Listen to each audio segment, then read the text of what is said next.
of the committee at any point, and all members will have 5 days to submit statements, strenuous materials, and questions for the record, subject to the length limitation in the rules. To insert something into the record, please have your staff email previously mentioned address and contact subcommittee staff. As a reminder to members joining remotely, please keep your video function at all times, even when you're not recognized by the chair. Members are responsible for muting and unmuting themselves, and please remember to mute yourself after you finish speaking. Consistent with H.R. Res.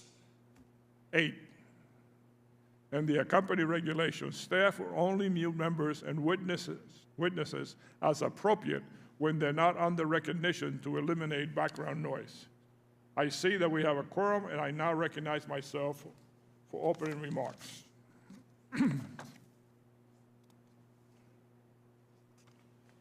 What we have witnessed over the last week in Cuba is nothing short of historic.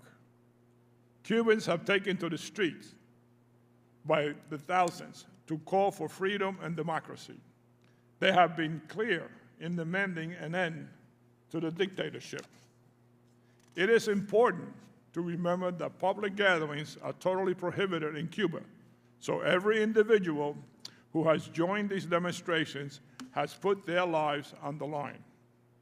They have decided that it is worth it to risk jail time, beatings, torture, and even death if it means the Cuban people might finally have the chance to be free.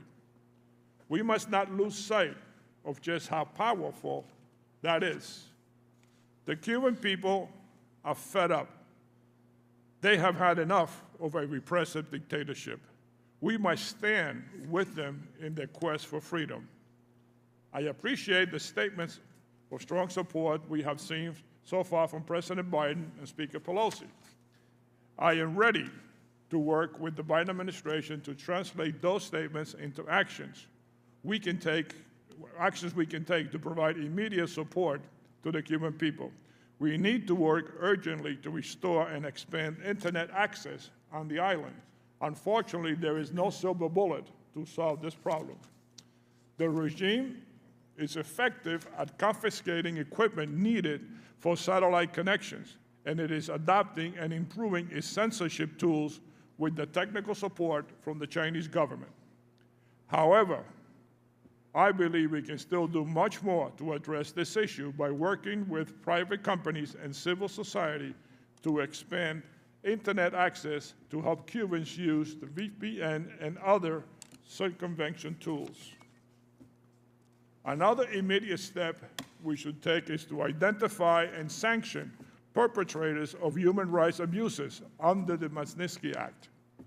During the current crackdown on protesters, the Cuban state has carried out dozens of documented beatings on journalists and protesters and hundreds of arbitrary arrests. We also know of at least one killing at the hands of the state security, and we support their and we suspect there are others. I believe we should immediately sanction every single official who has committed these severe human rights violations.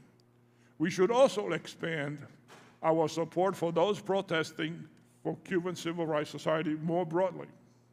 I have long advocated for U.S. assistance to Cuban pro-democracy organizations.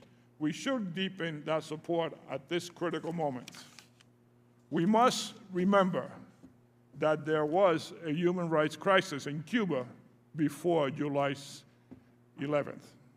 There are already 150 political prisoners.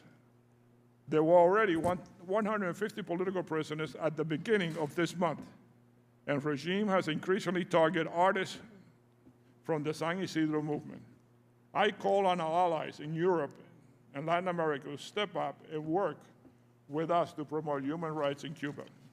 Now is also the time to finally put an end of the Cuban doctors program. This is a state-sponsored form of human trafficking whereby 50,000 Cubans have their passports confiscated their movements restricted, and their wages garnished.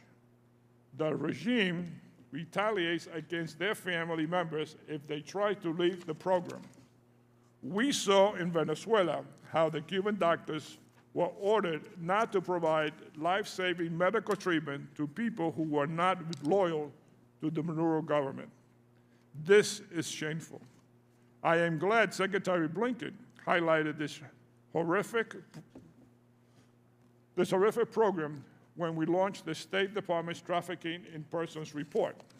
The United Nations Special Rapporteur on contemporary forms of slavery and trafficking in persons have also denounced these forced labor programs.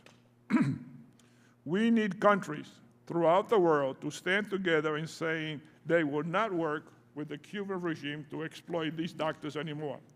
I will soon be introducing my legislation to address this important issue, and I urge my colleagues to support it. I will end on a personal note. I fled Cuba with my family when I was 11 years old. And I remember how the military came to my house and searched my house because they accused my father of hoarding merchandise. Luckily, somebody tipped off the family. We came from a very small town. And my father was able to take the merchandise and bury it in the backyard. So as the military pulled away, we're very fortunate somebody tipped us off. I also remember the military coming into my house as soon as we filed papers to leave and take inventory of every single item that we owned, from the house to the picture on the wall. And when we received our exit visa, they came back and checked off that every single item in that house was left behind to the Cuban government. 2 months later, they turned the house to a communist member, a party member in the town that my father built. It was not a big house. It was a very modest house. But still, you had to turn every single thing that you owned to the government before you could leave. I have not forgotten that. It is because of this repressive regime that I was never able to return to Cuba to see my grandmother before she died. I have spent every day since I left Cuba hoping it would one day become a democracy. I hope that this is the beginning of the end of the Castro and Diaz-Canel dictatorship. But what I know for sure is that the Cuban people have provided an inspiring example of courage, and they deserve our full support. Thank you, and I will now turn to the ranking member, Mark Green, for his opening statement. Thank you, Chairman Sears, and thank you for sharing your personal story as well. Thanks for holding this hearing, and thank you to our witnesses for being here today. I especially want to thank Ms. Rosa Maria Paya. Rosa Maria, we applaud your courage in the face of tyranny. The testimony we're about to hear from her is from a courageous individual whose family has been permanently scarred. On July 22nd, it will be 9 years since her father, Oswaldo Paya, and his colleague, Harold Sapiro, were extrajudicially killed by the Cuban regime. He was a brave man and regretfully joins the ranks of many others who've died at the hands of the regime and under suspicious circumstances. Last Sunday was a momentous and an inspirational day. Tens of thousands of Cubans all throughout the country took to the streets demanding freedom from the communist dictatorship. Some even waved the American flag as they demanded libertad. Since 1959, Cuban people have been trapped by the iron grip of Fidel Castro, his brother, and its hand-picked successor. Despite brutal and violent crackdowns from the regime, many courageous Cubans continue demanding their God-given right to liberty and democracy, something 3 generations and millions of Cubans have been deprived of. Let's be clear. This is not about COVID-19. This is not about the embargo. What are the Cuban people shouting in the streets? Libertad. Cubans are sick and tired of being oppressed, and they are in the streets openly and bravely demanding an end to communism. Even prior to these recent protests, anti-regime sentiment has steadily increased in the country. In November, the communist regime broke up a hunger strike led by the San Ysidro movement, a collective of artists, musicians, writers, and scholars. This led to a large protest by hundreds of artists and activists in front of the regime's Ministry of Culture. These protests have been dubbed by some observers as an awakening of civil society in Cuba, and it sure looks that way. A new generation is rising up, and they want to live in freedom. I am in awe of the courage of the Cuban people and the many risks they take protesting the violent and brutal dictatorship. We must not ignore the dangers they face. An untold number of peaceful protesters and activists remain imprisoned. Demonstrators risk jail, degrading treatment, torture, even death, all for liberty. Additionally, the communist regime uses Chinese technology to block and censor internet service and disrupt communications across the island. These violations of basic human rights are absolutely unacceptable. We must demand action. This is a crisis that requires a bipartisan response. And Chairman Cyrus, I know this issue hits home for you, and I know you hear, as no one else can, the Cuban people's cries for liberty and dignity. Holding the communist regime accountable for its repressive policies while supporting the people's quest for freedom and democracy is crucial. I hope we can prioritize this issue for the good of all Cubans and for the good of the Western Hemisphere at large.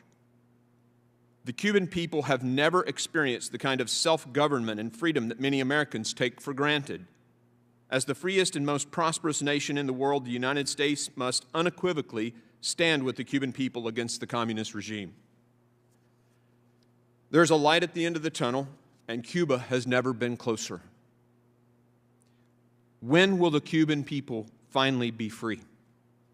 When people of faith are no longer afraid of arbitrary detentions, threats, and harassment from communist officials. That is liberty.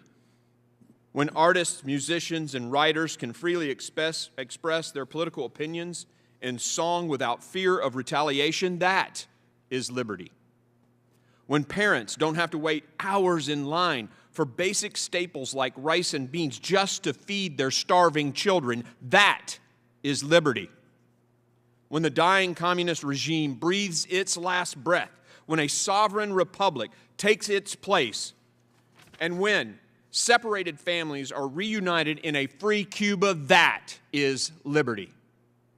Mr. Chairman, the people of Cuba are looking to the United States for help and guidance. I look forward to working with you to answer their cries.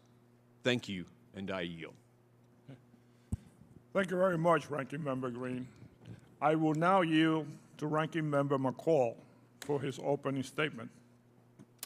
Thank you, Chairman Cyrus and Ranking Member Green, for your passionate remarks this morning and for holding this important hearing on historic protests that we are seeing in Cuba. I think this is a pivotal point in history. It's a moment in time, and we need to take advantage of it. Since last Sunday, tens of thousands of brave Cubans from all around the country have protested the communist dictatorship that has repressed them for over 60 years. And despite being met with brutal violence and censorship, they continue risking their lives to fight for freedom. And as freedom-loving Americans, we stand with them. The people of Cuba were promised communism would work.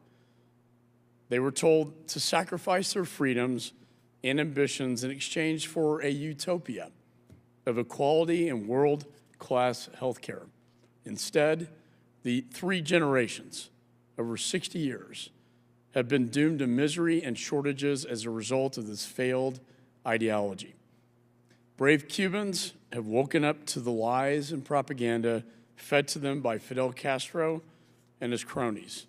And the world must bear witness and recognize the significance of this historic time. And they are protesting the dictatorship, waving the greatest symbol of liberty, libertad, known to man, the American flag. Because they know, and the regime knows, that America stands for everything the Cubans are fighting for: freedom, liberty, and democracy. Regime thugs are snatching innocent Cubans from their homes simply for calling for freedom. And we know the Venezuelans are in there too, with their military, as they crack down, they knock doors down and take people out of their homes and throw them in prison. The idea that a protester will be sentenced to 20 years in prison for simply exercising what is sacred in this country, and it's a right to free speech. And they are violently cracking down and violating the religious freedoms and liberties of the Cuban people. They're also using Chinese technology to block and censor internet access from the island. And this committee will be working with technologies within the State Department to open up those lines of communication. We cannot let our adversaries take advantage of the situation and infiltrate our hemisphere. And the world is watching, and they're watching very closely what we do at this moment in time. These human rights violations cannot and will not go unpunished. Cubans deserve liberty and all that it entails, and we must do everything in our power to fight with them for their freedom. And that work begins in Congress, and it begins at the White House. I was proud to co-sponsor a bipartisan resolution with my colleagues stating our solidarity with the brave Cuban people. We must also make sure the administration is doing everything it can to provide uncensored internet access around the country. We need to work with the Biden administration to lead the international effort for Cuban freedom and freedom fighters, supporting the democracy leaders and activists on the island. Simply put, we have a moral obligation and a duty to support their aspirations. We need our democratic and freedom-loving allies around the world and peace-loving people around the world to stand with the people of Cuba to support them against this oppressive regime. I want to take this moment to commend our witness, Rosa Marie Paya, for her strength, for her advocacy. Almost 9 years ago, her father was murdered by the Cuban regime. And we are so sorry, Ms. Paya. And many others were too. And many sit in prison, rotting in jails because of this monster and his successors. He was internationally known Cuban dissident, your father, and to this day, his death has never been properly investigated. Your family, like many others who dare to speak to the truth, to power, has paid the ultimate price in your struggle for freedom. And I have to say, Ms. Paya, I admire your bravery. I want to thank you for being here today. What is happening in Cuba is all the proof we need that communism and socialism are bankrupted ideologies that can only lead to utter failure and human misery. So in closing, as Cubans continue to stand up and reject communism and the dictatorship that has doomed 3 generations of Cubans, let me just say we will stand with them as they bravely fight for freedom. Cuba Libre. I yield back. Thank you, Ranking Member McCall. I will now introduce Mr. Jose Miguel Vivanco, who is a leading expert on human rights issues throughout Latin America and the Caribbean. He is an executive director of the Americas Division at Human Rights Watch. Mr. Vivanco previously worked as an attorney for the Inter-American Commission on Human Rights at the Organization of the American States. He is also the founder of the Center for Justice and International Law. Mr. Vivanco studied at the University of Chile and Salamanca Law School in Spain and holds a Master's of Laws degree from Harvard Law School. Mr. Vivanco, we welcome you to the hearing. We will then hear from Ms. Rosa Maria Payá. She is a widely recognized Cuban activist and a vocal advocate for freedom and human rights in Cuba.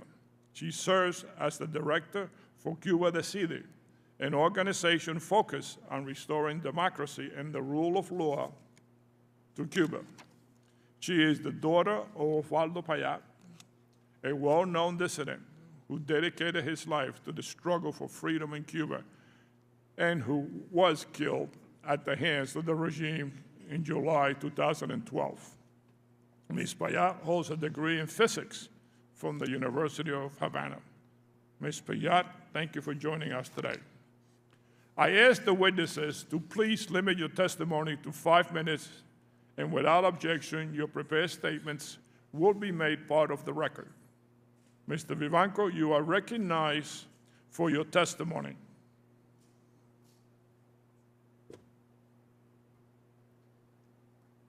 Thank you, Mr. Chair. Members of the subcommittee, thank you for inviting me to testify today on this very, very important matter for human rights in the Western Hemisphere. This hearing couldn't be more timely. Since July 11th, thousands of Cubans have taken to the streets across the country in landmark demonstrations, protesting long-standing restrictions on rights, freedoms, scarcity of food and medicines, and the government's response to the COVID-19 pandemic. The Cuban government has reacted with brutal repression and censorship. Since the protests began, several organizations have reported countrywide internet block and restrictions on social media and messaging platforms.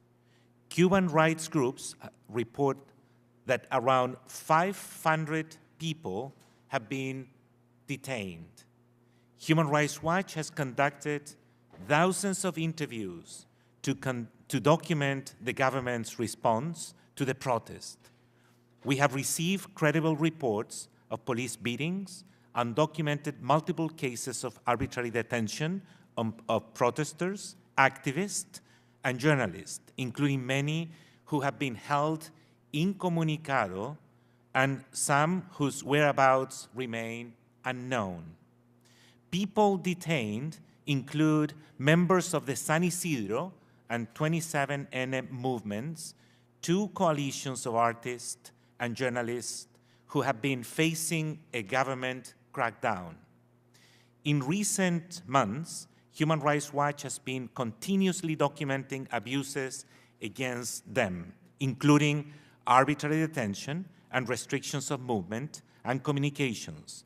Victims include people who have performed in or even simply played or promoted Motherland and Life, a song by Cuban artists that challenge the Cuban government's old slogan, Motherland or Death, Patria o Muerte, and criticize the repression in the country. We found consistent and repeated patterns in the abuses which strongly suggest a plan by the Cuban authorities to systematically repress these independent artists and journalists. Mr. Chair and members of the subcommittee, even as the Cuban government insists on its decades-old repression, Cuba is changing.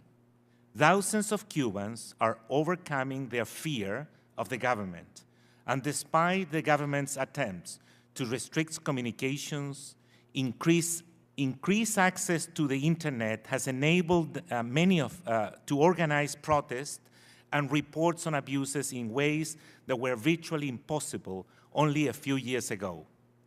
At this critical juncture, we urge the United States Congress and the Biden administration to take the necessary steps to dismantle the embargo and abandon the ongoing policy of isolation, which has produced no improvements on human rights in the island.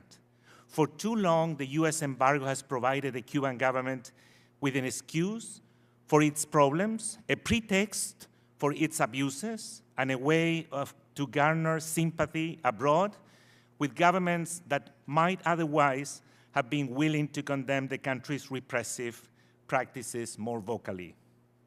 Rather than isolating Cuba, the policy has isolated the United States, impeding the multilateral and coordinated approach that is needed to press the Cuban government to end its repressive policies and practice. I urge the US Congress and the Biden administration to take steps towards a new approach in Cuba, including, 1, progressively dismantling the policy of isolation towards Cuba. 2, collaborating with governments in Latin America and the European Union to ensure a multilateral and coordinated approach. 3, working with these governments to monitor and denounce restrictions on access to internet in Cuba. Cuba is changing, and it's past time the US policy changes too. Thank you very much, Mr. Chair. Thank you. Ms. Payat, I now turn to you for your testimony. Thank you so much, Mr. Chair, and thank you so much to all the members of the Congress for this opportunity and for your kind words. My name is Rosa Maria Paya from the Citizen Initiative Cuba Decide to promote human rights. Our network on the ground have seen explosive growth over the last 16 months. My father, Oswaldo Paya, was killed in Cuba under the orders of the Castro brothers on July 22, 2012. The Cuban peoples are in the streets fighting for freedom. In at least 45 cities, massive protests took place.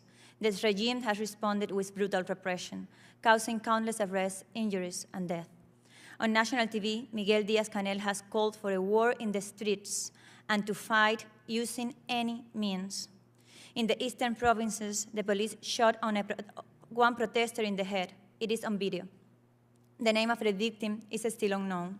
Daniel Cárdenas was shot inside his home in the city of Cárdenas. His wife was present. It's on video. Diovis Laurencio was shot in the back and killed in La Habana. It's on video. He was 36 years old, and his family is now denouncing that official press falsely called him a delinquent. Videos show people arriving at hospitals badly hurt by police beatings and bullets. One shot in the arm, another in the leg, another in the stomach. The victims are workers and students, not only members of the organized opposition. FDP has documented at least 532 detained and missing persons, but we estimate that the actual number to be in the thousands. The regime has its days numbered, and the world is watching. In this context, to lift the sanctions against the Cuban regime is to fund the Cuban police and military, who oppress the people in the streets, obeying top government officials like General Raúl Castro, Miguel Díaz-Canel, General Rodríguez López Callejas, General Álvarez Casas, Minister of Interior, General López Miera, Minister of the Armed Forces. It is a moral imperative to stop the regime abuses after 62 years of crimes against humanity perpetrated by a military dictatorship that has never been held accountable. Despite the lack of food and medicines, the protesters are demanding freedom, human rights, and democracy.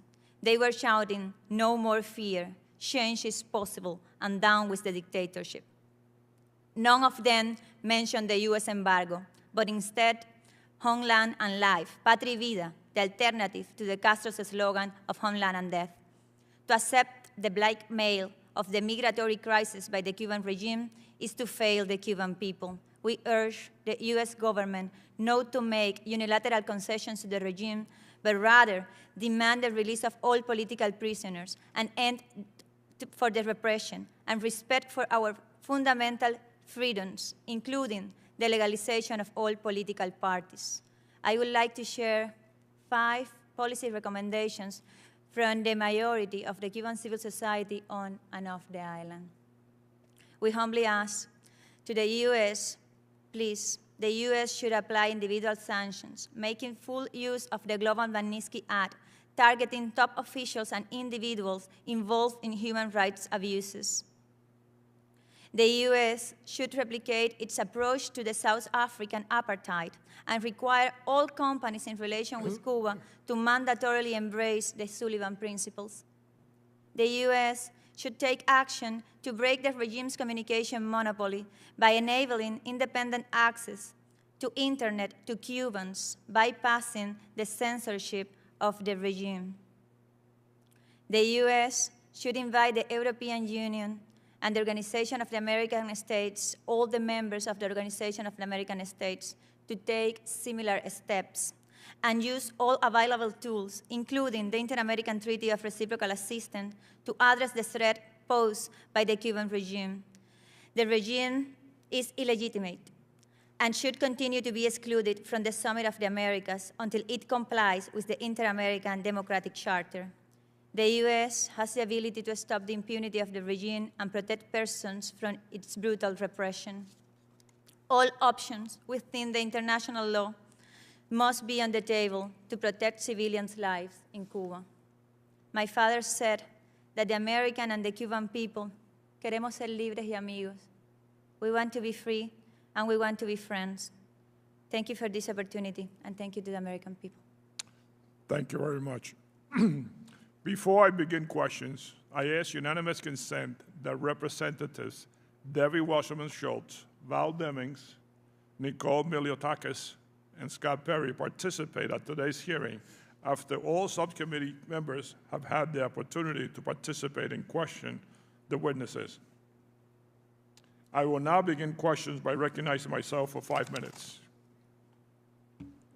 The State Department in 2021 Trafficking in Persons reports for Cuba maintained that Cuba as a Tier 3 country.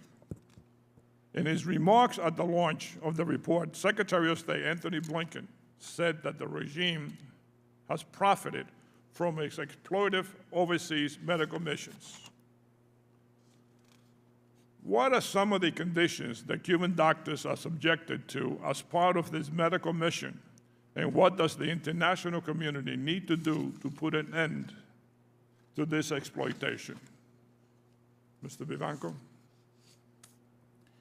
Mr. Chair, the Cuban doctors deployed in different parts of the world provide a valuable service to many communities in Latin America, in Africa, in Asia, but at the expense of their most basic freedoms. That is the price.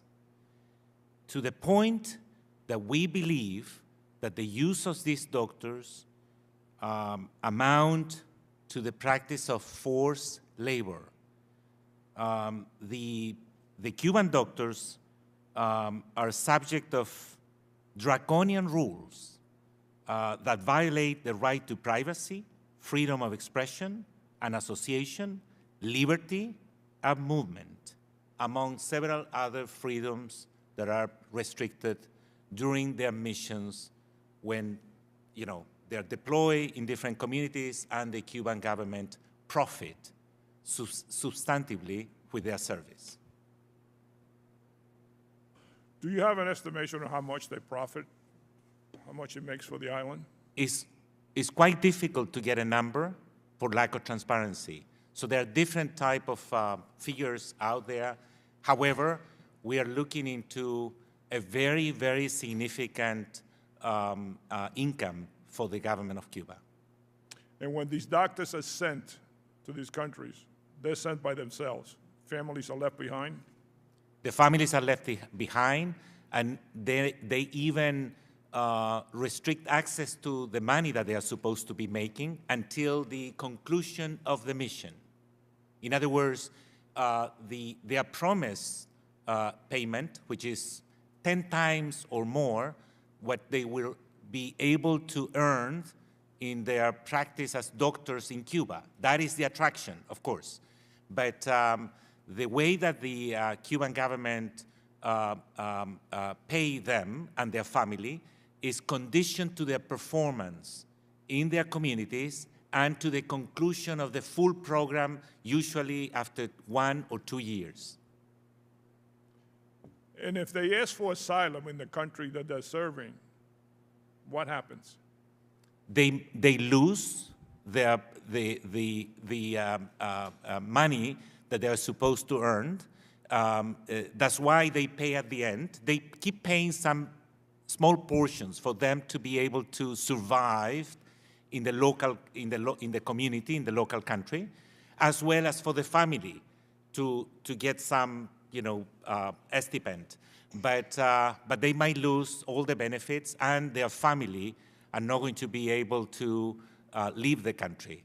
The Cuban doctor, if it's lucky, might get some political asylum in that country, but isolated for who knows how long from their families. Because he's never going to be able to bring the family to where he has asked for asylum. It will be very, very difficult. Thank you. During the protest, the Cuban government shut down internet access in entire areas of the island.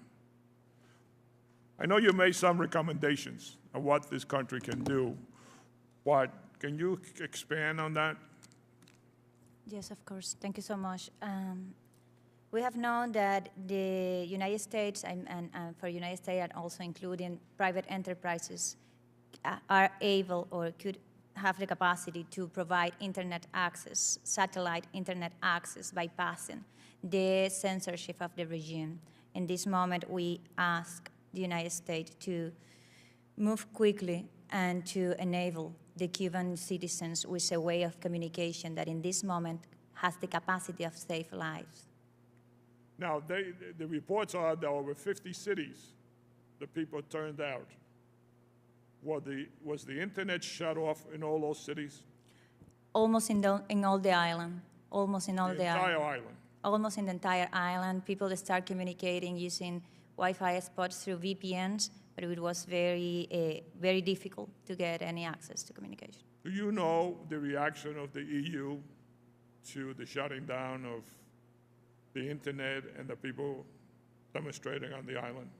Well, there have been reactions from the European Parliament and from the European parliamentarians that have been very, very solidarious with the Cuban people, but I don't know of any response from the European External Action Service actually in the direction of supporting the Cuban people. Actually, they insist in maintaining a cooperation agreement that includes political dialogue that has been already violated by the Cuban regime, which human rights clause have been already violated.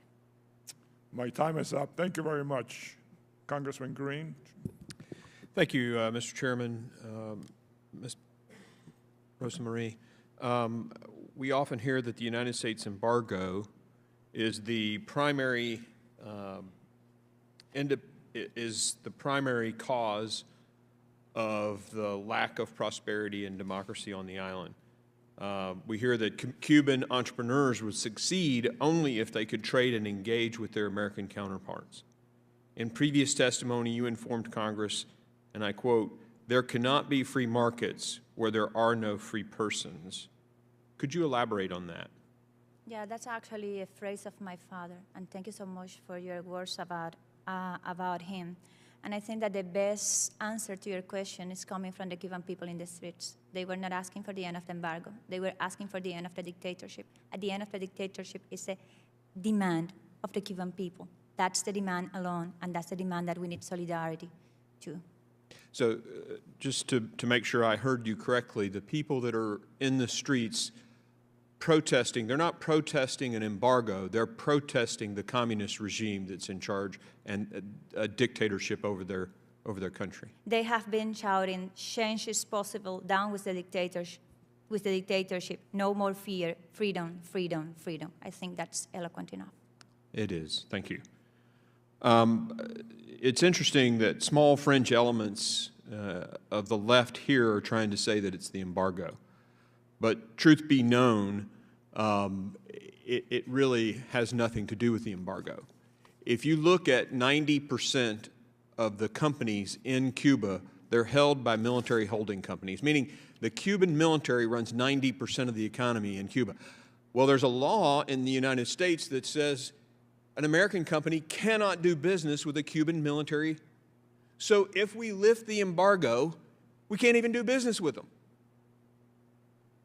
And where does the money go if 90% of the companies are held by the Cuban military? Well, it just empowers the dictatorship. This insane notion that lifting the embargo is going to somehow provide freedom for the Cuban people is crazy. It's absurd, and the only reason you would say that is unless you're trying to hide behind socialism and communism as an effective model.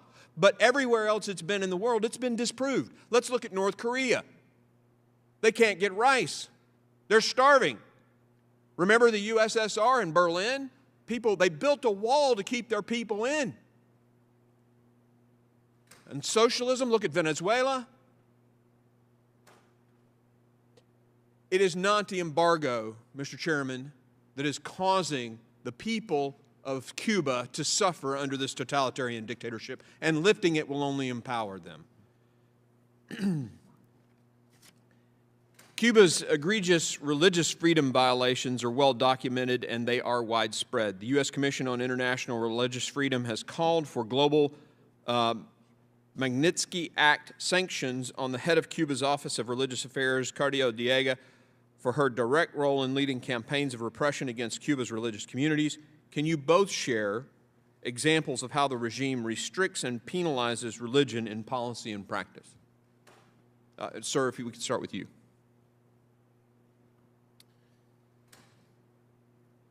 The exercise of fundamental freedoms in Cuba depends on the degree of tolerance of the Cuban government. There is no rule of law in Cuba. There is a total concentration of power, no independent judiciary. The judiciary is under the subordination of the executive branch. If the government believes that is... If I could interrupt you just a second. I think I understood you to say there's no rule of law, it's just total power concentrated in the hands of the dictatorship. Exactly. So how then, I'm going to flip back to my previous question, because you supported lifting this embargo. How then, if the total power is all in the hands of one individual, does lifting the embargo free the people? I don't understand. Congressman Green, in foreign policy, you have multiple options. If you want to influence, if you want to have impact on the record of any given country, the option that you have chosen for over or close to 60 years is the isolation. That policy has brought no change in Cuba. I believe that I would submit to you right now there's change happening. There are thousands of Cubans in the streets. There's a spotlight on the Cuban government. The world is crying for the internet to be open so we can see with transparency what's going on. We're at a point right now that may just be a great opportunity for two reasons. One, to show exactly what's going on in Cuba under this totalitarian dictatorship, happened because of the embargo. And two, to once again put another head of a communist dictator on the wall, and I mean that proverbially for all the people who are going to go out there and say Green is espousing some kind of violence. I am not. I am saying, but here's another failed communist regime. That's what I think. Two great opportunities. That system doesn't work, and we can free the Cuban people. And unfortunately, Mr. Chairman, I'm out of time. Thank you. Thank you, Congressman Green. Congressman Castro. Thank you, Chairman. And thank you, Ranking Member, for organizing this hearing today. And before I address my questions to our witnesses, I want to reiterate my support, most of all, for the Cuban people. I continue to be moved by their plight for their freedoms and their fight for their freedoms, for COVID-19 assistance, and an end to hunger in their nation. And I express my solidarity with them, especially with those brave Cubans who remain disappeared or have been imprisoned for standing up for their human rights and for their families. And I join UN High Commissioner for Human Rights, Michelle Bachelet, in her call to the Cuban government to immediately release those arrested during the protests. I also think it's necessary for the United States to, as President Obama said during his visit to Havana, bury the last remnant of the Cold War in the Americas and pursue a Cuba policy that improves the lives of the Cuban people. And so I wanted to ask a few questions of our witnesses, or actually before I do that, I know there's a debate about the embargo and how much that's responsible versus the Cuban government and so forth. And most of all, we support the freedom of the Cuban people and their right to choose the leadership of their nation. As Americans, we want to be as helpful to that as possible. But in this debate about communism and socialism and so forth, our biggest trading partner, the United States, is a communist country, China. We have no embargo against China. That's our biggest trading partner. So I have a question to Ms. Vivanco. Thank you for your testimony today. And a question that remains after the mass protests across Cuba is what the United States government can do to best improve the lives of the people of Cuba. In his historic speech and diplomatic trip to Havana, President Obama discussed at length how the United States embargo and policy of isolation towards Cuba was not working, saying, quote, "The embargo is outdated and should be lifted." So, Mr. Vivanco, what is the current purpose of the U.S. embargo in Cuba, and how does it help or hurt the Cuban people? Congressman Castro, thank you very much for your question. In my view, following human rights conditions in Cuba for over 30 years, my conclusion is that it's time for the U.S. to take a different approach. It's the only country in the world that enforces a policy of isolation. That policy is rejected unanimously for the rest of the world.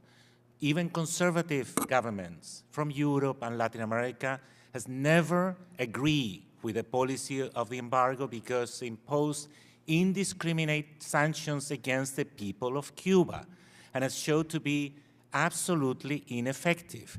If you want to bring change to Cuba and transition from dictatorship to democracy, you need to create a multilateral approach, a new type of approach to create the right kind of incentives and pressure for the Cuban to take those steps. Cuba is not isolated from the rest of the world.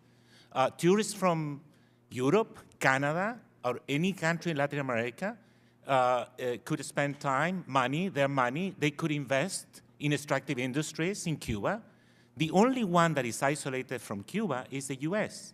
The only one that is isolated in this debate at global level on the Cuban affairs is the U.S. Why? Because the policy of isolation made the position of the U.S. actually kind of impotent with regard to the debate on Cuba.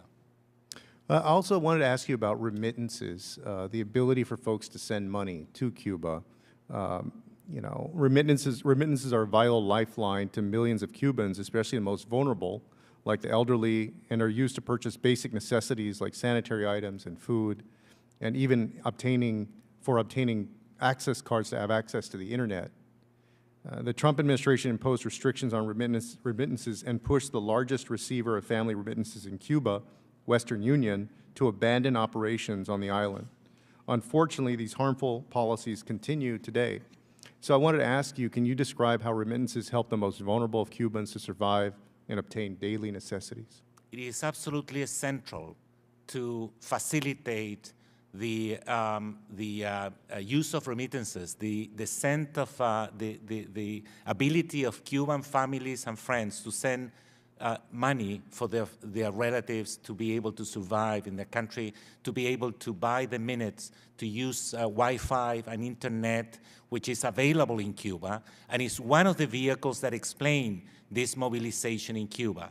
I think is the right approach to reestablish the ability of Cuban families to send money to their relatives in Cuba. Thank you. I yield back, Chairman. Thank you, Congressman Castro. Representative Pfluger.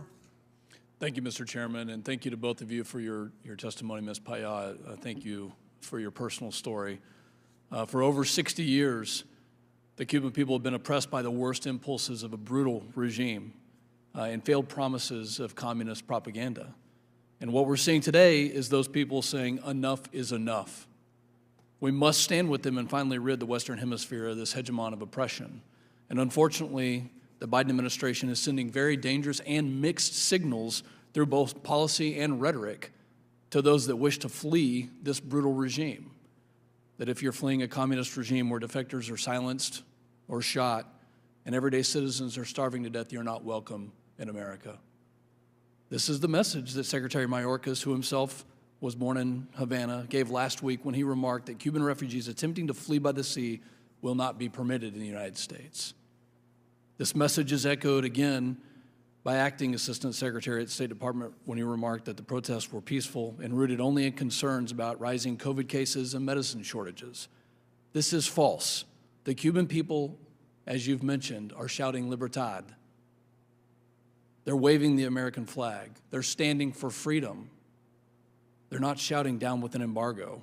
And while our administration downplays the severity of the crisis in Cuba and pledges to turn away Cuban refugees, President Biden has simultaneously thrown open the southern borders to cartels, coyotes, and others. Meanwhile, the administration advocating for socialist policies right here in the United States, when we see massive government control over society, simply does not work. Cuba is showing us in real time and the world how quickly communism collapses and leads to a spiral of deadly conditions of poverty, starvation, and hopelessness, causing enough desperation that right now Cubans are staring down the oppressors in the streets and risking their lives to cross treacherous waters on homemade rafts to reach the shores of liberty, the symbol of freedom, the United States of America. And the United States remains the beacon of freedom and democracy around the world, and we must do everything within our power to support those who are valiantly standing for liberty, and we must do it right here at home. There have been a chorus of this very body right here in Congress supporting the Cuban people in their efforts, and I certainly support that effort as well. And instead of throwing our doors open to human traffickers on our southern border, President Biden must take decisive action to bolster the pro-democracy movement and support the brave Cubans who are fighting in their own streets for liberty. Ms. Paya, how important is it to have freedom of speech? What does it mean to have freedom of speech? Thank you so much. It is fundamental, and it's the root of what is going on in Cuba. The people of Cuba haven't waited for the Cuban regime to authorize them to speak. They are shouting freedom in the streets. And if I make a call, a request for all of you, is to please to listen to what the Cuban people is demanding at the street, at the highest possible risk, which is life. They are demanding freedom. They are demanding the end of the dictatorship. Please, do not politicize that. It's not about politics. It's not about right and left. It's about the main contradiction that the Cubans have experienced, which is not the embargo or any other contradiction between the military dictatorship and any other country. It's the main contradiction. The root of the suffering of the Cuban people is the conflict between a group of militaries that have held power in a legitimate way for more than 62 years and a whole population that is demanding a change, that is demanding a transition process, that is demanding democracy, and that now the United States and the rest of the world have the opportunity and the challenge to take sides with the Cuban people to help the Cuban people to hold accountable that regime and to bring about freedom in Cuba. That also means democratic stability and also means getting rid of one of the threats that the national security of this country has in this hemisphere. Thank you for that. And I just want to go back to one of the remarks that you made, that you said that lifting sanctions is basically funding terrorism. It's funding the dictatorship to do what they want through military action. And I appreciate your comments on that. And Mr. Chairman, I know I'm out of time. Thank you again for holding this hearing. I yield back. Thank you very much. Congressman Andy Levin, you're on. Thanks so much to the chairman and ranking member for holding this really important hearing this morning. You know, one of the subjects of the protests has been access to COVID vaccines. In my view, this is an area where the U.S. might be able to actually heed the Cuban people's call. But it's my understanding that sending vaccines to Cuba would require a special license, at least from the Department of Commerce and perhaps also from Treasury. Last week, Ricardo Herrero, executive director of the Cuba Study Group, tweeted, "Everyone trying right now to coordinate aid to the Cuban people is running into a morass of OFAC and commerce, shipping and banking restrictions. This is how current U.S. policy doesn't help." Mr. Vivanco, do you believe that current sanctions and the current sanctions regime makes the delivery of humanitarian aid to the Cuban people more difficult? Indeed. I believe that the measures that the Biden administration and this Congress could take to facilitate access to medicine and vaccine even, to alleviate these painful times of the Cuban people who have no access to vaccine. I believe also that the Cuban government has been reluctant to accept vaccines from Russia and China for dogmatic reasons. They were hoping to develop their own vaccine. Right. And if the U.S. government could help and provide some relief for the Cuban people with access to vaccine, I think will be terrific. And it would really have a big impact on our relationship directly with the people, right? Exactly. Yes, and you know, given the crackdowns that we've seen on the protesters, horrible crackdowns, it seems that the kind of sanctions that we're talking about here, the kinds that are not targeted, have not prompted the government to improve its human rights record. Would you agree? I agree 100%. So tell us, in your view, what do you think the best approach would be for us to influence the Cuban government on its human rights record, something you've devoted your career to, including the crackdowns on protesters? If we want to get away from ideology and talking points and actually help improve the human rights record there, what should we do? Actually, Congressman Levin, I do believe that the best way to support the dictatorship is keep the status quo. In other words, change nothing. Insist on a policy that has failed, the policy of isolation, the policy of sanctions, has bring no improvement on human rights in Cuba. My sense is that the U.S. foreign policy toward Cuba is not inspired on the need to improve human rights and democracy in Cuba.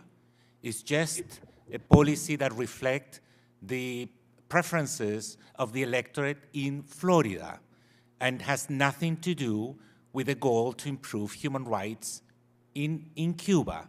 But do you think there are things we can do, and what are they? Because I'm with you, I agree with you, but what should we do?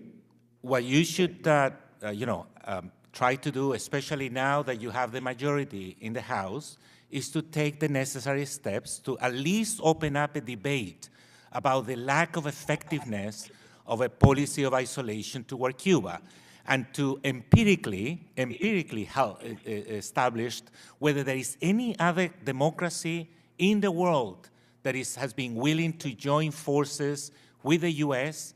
in the policy of isolation. You will conclude that the rest of the world every year systematically condemn that policy. And only Israel and the U.S. support a policy of isolation on Cuba. So if you could take internal steps to at least open up a debate about the lack of effectiveness, the impotence of the U.S. government in affecting Cuban human rights conditions in Cuba, I think that would be very, very helpful. Well, thanks. You know, obviously there's strong policy disagreements on this subject, but I think we all agree on our commitment to the Cuban people and their well-being. And I hope that in the interest of that commitment, we're able to have a nuanced and honest conversation about what policies are helpful and which are harmful. And you're making a very strong case that we've been beating our heads against the wall for 60 years, not helping the human rights situation in Cuba. So we really have to find a more effective way. And with that, Mr. Chairman, I yield back. Thank you, Congressman. Congresswoman Salazar. Thank you, Mr. Chairman, and thank you, Jose Miguel Vivanco, for being here, and Rosa Maria Payá, and your family paid the highest sacrifice. Your father, Osvaldo Payá, stood up for a free Cuba that is something that the Castro regime fears. They killed him, and they covered it up, saying that it was a car crash so that we will never know the truth. I met him twice when I was a news reporter, and he was the epitome of decency. I can say that. And I'm glad that you're here today because of your bravery and your commitment to his memory. After a week of silence, now the Biden administration is saying they are going to review the effect of the remittances. That is very embarrassing. It's a slap in the face to you, to your father, to all the Cuban people, and to us, the elected officials, who were not informed or consulted. The people of Cuba, as we have said, they are not shouting, abajo el embargo, no more, we want more remittances. They're shouting libertad. The bare minimum the Biden administration could do is to connect the internet, because that way the world will be able to know and see the truth, and they can communicate among themselves. They will also know that they are not alone and that the United States is with them. The Biden administration could enhance the Wi-Fi from Havana Embassy or from Guantanamo, and this can be done in minutes. Also, the private sector has developed these balloons that can carry Wi-Fi directly to the island. I'm going to say this message in Spanish. Directamente al pueblo cubano, vamos a hacer historia en el Congreso Federal de los Estados Unidos y hablarle directamente a los cubanos en español. Muchas gracias a ustedes por estar aquí. Tu padre Osvaldo Payá lo sacrificó todo. Luchó por la libertad de Cuba y eso es lo que el régimen teme. Lo asesinaron y falsificaron las evidencias diciendo que fue un accidente de carro para que no sepamos la verdad. Pero estamos aquí hoy gracias por tu valentía y en honor a la verdad. La administración de Biden dice que va a revisar el efecto de las remesas. Esto es un insulto para los cubanos y para nosotros los servidores públicos electos por el pueblo. El pueblo de Cuba no está gritando abajo el embargo, queremos más remesas o más vacunas. Lo que está gritando es queremos libertad. Vamos a hablar de soluciones reales. La mínima, la inmediata, puede ser conectar el Internet, que es la única manera de mostrar la verdad, que se puedan comunicar entre ellos. Y si saben que los Estados Unidos están con el pueblo cubano, millones acudirán a las calles a pedir libertad y el régimen no puede aguantar eso. La administración de Biden puede amplificar el Wi-Fi en la embajada en La Habana y en Guantánamo en cuestión de minutos. El sector privado ha desarrollado la tecnología para proveer esto. La pregunta es, ¿dónde está la Casa Blanca? Now my question is, I'm going to, if I have more time, I'm going to ask you questions, but I would like to talk to Mr. Vivanco and ask you a simple question. I was a news reporter and I saw when Obama lifted all restrictions. For 2.5 years, he gave the opportunity to the Cuban government to really join the international community, and they spit on Obama. 2 years. Dozens of American companies wanted to do business in Cuba, and the Castros did not allow them. Madonna went to celebrate her birthday, and while the Damas de Blanco were being beaten on the streets. Mick Jagger went to do a big concert.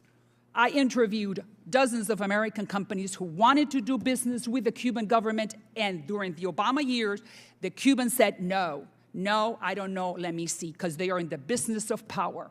So when you are telling me, Mr. Vivanco, and you have a fantastic organization that you represent looking out for human rights, when you tell me the embargo is the solution, Obama proved it, and they spit on him, which was lamentable.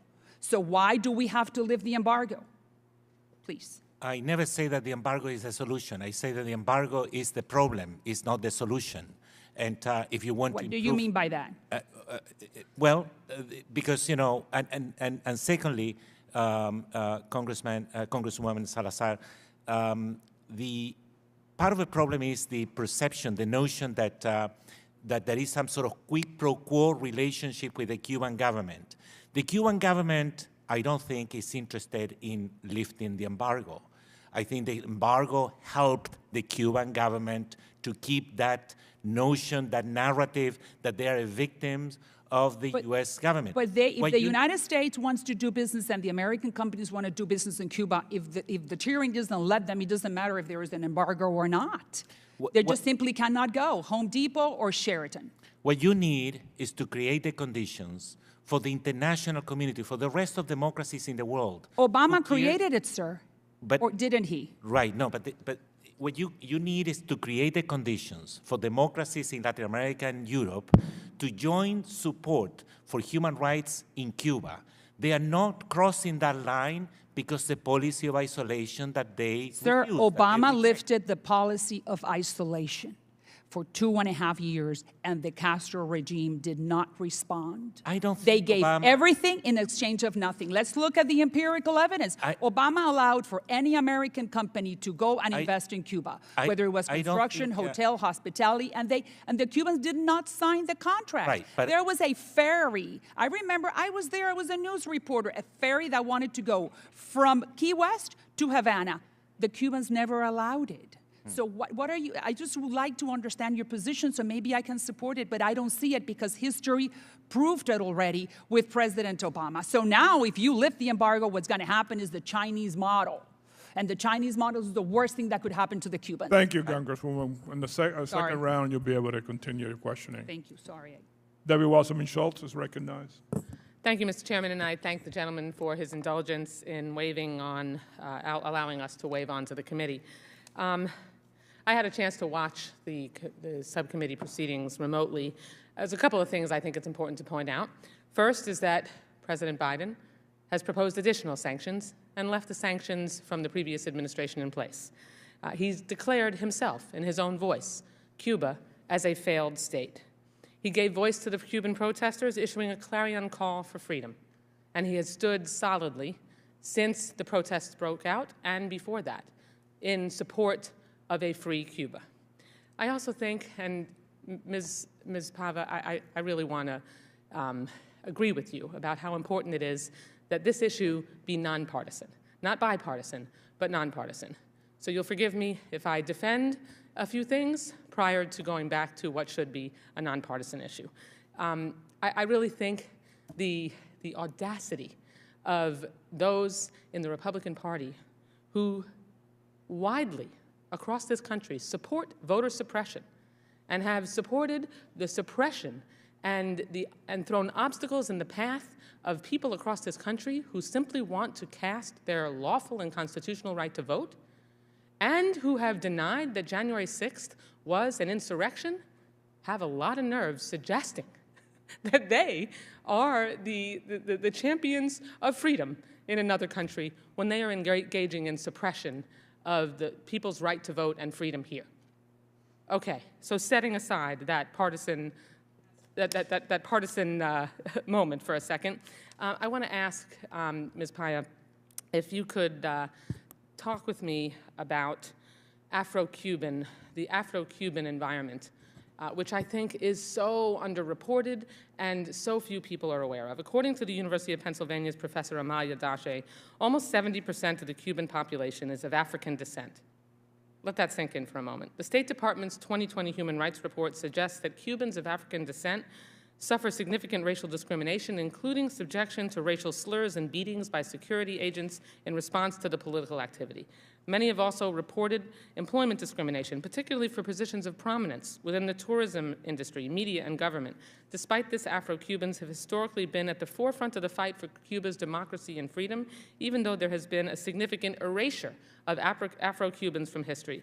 Can you share with us the specific challenges or threats that Cuban activists face on the island, and how has the economic crisis in Cuba and the COVID-19 pandemic disproportionately affected Afro-Cubans?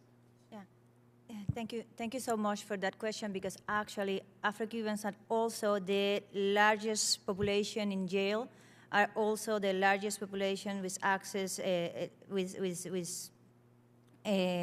with families that comes from situations of vulnerability, and are also within the Cuban opposition, the Cuban civil society, we have seen it with all the actions that Movimiento San Isidro has made, have been also one of the most affected and targeted by the Cuban regime. It was already a challenge 1 week ago to be of African descent and walk by the streets of Havana without actually being asked for the ID to check if actually he was a Havanian or he needed to be deported to the eastern provinces. That's what Cubans of African descent actually endure in our country, and I think it's a very important and relevant point because it's widely ignored or not commented on about the racism of the character of this communist regime that have been using its propaganda as a machinery actually to get to human rights defenders around the world when they are actually trying to suppress those rights. May I just interrupt you for a moment and just ask you to confirm, while the Cuba regime has declared racism ended, after the revolution, isn't it true that they have completely banned and prohibited any African or black activism organization from existing and functioning on the island? They have prohibited any independent organization asking for rights of Cubans of African descent. Yes, that's absolutely true. Thank you. Thank you for the... Of course, they have entitled themselves as the defenders of those rights. Right, the irony. Mr. Chairman, thank you for your indulgence. And I just also want to point out that I myself have been a long-time opponent of lifting the embargo. I yield back the balance of my time, which I no longer have. Thank you, Congresswoman. Congressman Perry, you're recognized for 5 minutes. Mr. Chairman, with all due respect, I'm UC'd in here as far as I know, and I appreciate it, but I think the good representative from New York should be next. And It goes by seniority. I'm happy to defer. You're older. No, I can go. I can go. You want to defer to her? Yeah, I think it'd be appropriate. Yeah, but before her, I had Demings. Nah, why don't you just go, and we'll take care of this. No, Congressman Perry. All right. Thanks, Mr. Chairman. Well, I appreciate the opportunity to speak before this subcommittee regarding what I think is the evil dictatorial regime of the Cuban Communist Party, and I'll be clear about that. Before I continue, I want to pay tribute to one of our witnesses here today, Rosa Maria Paya, and thank you for all the work that you've done to give the Cuban people a democratic voice. I know I speak for everyone on this committee in condemning the despicable murder of your father, Oswaldo, at the hands of the Castro regime nearly 9 years ago on July 22nd. It is long past time for an independent investigation to be commissioned into Mr. Paya's death. You have our word and our commitment that we will do everything we can to bring this grotesque regime to account for its numerous crimes against humanity. Those who have lived through the evils of the Cuban regime could tell us with little regard the Castros have for the dignity and the worth of every human life. And we know that they sadistically tore apart families, imprisoned and killed thousands of political dissidents, supported groups like the FARC and Sendero Luminoso, who decapitated people live on television and destroyed Cuba's economy. I recall November 2016 when the far-left apologists like Canadian Prime Minister Justin Trudeau insisted that Cuba under Castro was actually a progressive, egalitarian utopia. I could only shake my head at the stomach-churning ignorance of a prominent head of state. This is unacceptable at any level, at every level. What most folks don't know is that compared with the average monthly income of approximately $20 for a Cuban citizen, Fidel Castro boasted a $900 million net worth in 2006, $900 million.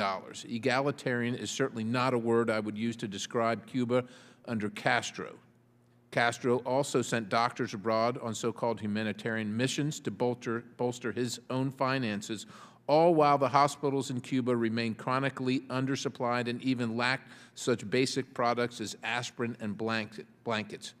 The Castros are both self-serving tyrants, and their puppet successor, Mr. Diaz-Canel, is cut from the same oppressive communist cloth. You'll hear from apologists that excessively long wait times at Cuban hospitals, food and medicine shortages, and lack of economic opportunity is entirely the fault of the American embargo. Couldn't be further from the truth.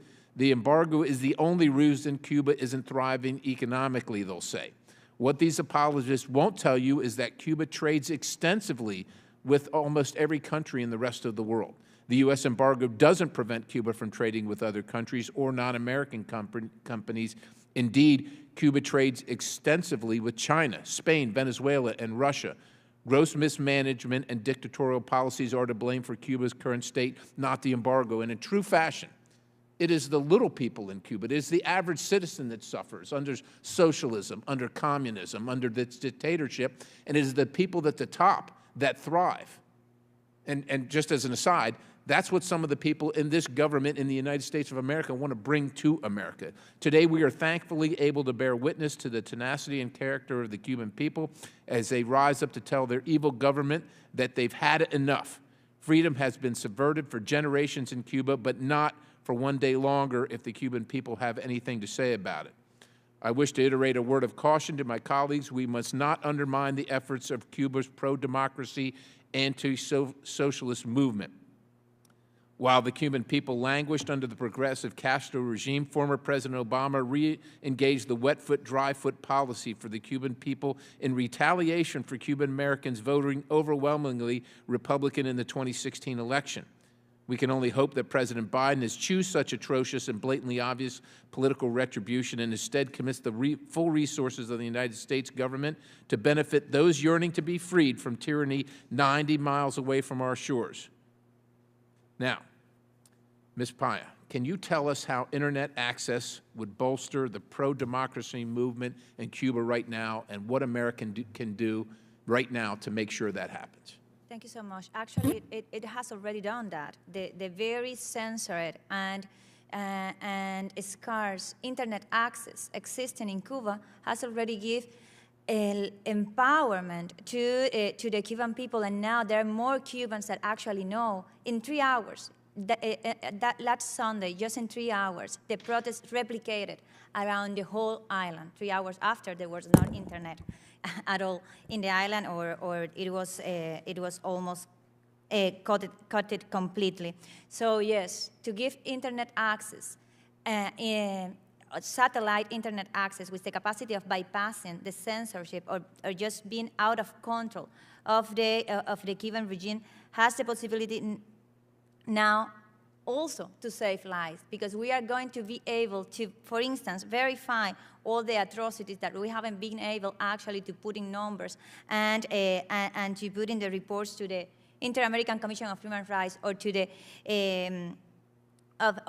UN, because we have no communication, we have no connections, and that connection and that freedom of speech that we were just talking previously is the only tool that the Cuban people have right now. That and their own bodies, and they are putting those bodies on the streets, and they are demanding freedom and the end of the dictatorship. If I may, I want to mention that last year we collect 45 tons of food and medicine as humanitarian aid, and we sent it to the island without any obstacle from the American government or institution. The only obstacle was the Cuban regime that confiscated all that humanitarian aid, and actually they just stole it. Thank you. I thank the chair and the ranking member, total committee's indulgence. Congressman Demings, Congresswoman, apologies. Thank you so much, Mr. Chairman, and thank you to you and the ranking member for allowing me to participate in today's very important hearing. The testimony and responses to our questions have been powerful, and I believe they are so necessary to our understanding of the dictatorial, communist, and socialist regime in Cuba. On July 11th and since, Cubans have bravely told us what they want for their future, and that's freedom. Let's be clear about that. We as a nation know, or we should know, that people are willing to sacrifice everything, to be beaten, to be in prison, to even die for the sweet taste of freedom. And we as a nation have another opportunity, yet another opportunity to get this right. And I am hoping that we will stay focused on freedom and not the destructive politics of the day. I too am specifically interested, first of all, on the unique challenges that Afro-Cubans face. My colleague did ask about that, but Mr. Vivanco, I'd love to hear your thoughts on the unique and specific challenges that Afro-Cubans face. Yes, the Afro-Cuban community is large in Cuba and has been historically discriminated in spite of the official line that Cuba is not, it's a racial democracy. It's not, we know that it's not a democracy. We know that it's a dictatorship. And we know that they discriminate against those ones who comes from the Afro-Cuban community. And you see that one, as Rosa Maria Payá said, on the streets, in police control, and as well as in the prisons, in the Cuban prisons. Cubans' access to Afro-Cuban access to education, and as well as the top positions within the dictatorship. Thank you so much. And I'd also like to ask about Cuban LGBTQ right activists who were arrested and beaten by plainclothes security officers in May of 2019 for organizing an unauthorized demonstration after government officials had canceled a planned annual march against homophobia. How would you evaluate current legal protections for LGBTQ individuals in Cuba and the level of societal discrimination against them as well?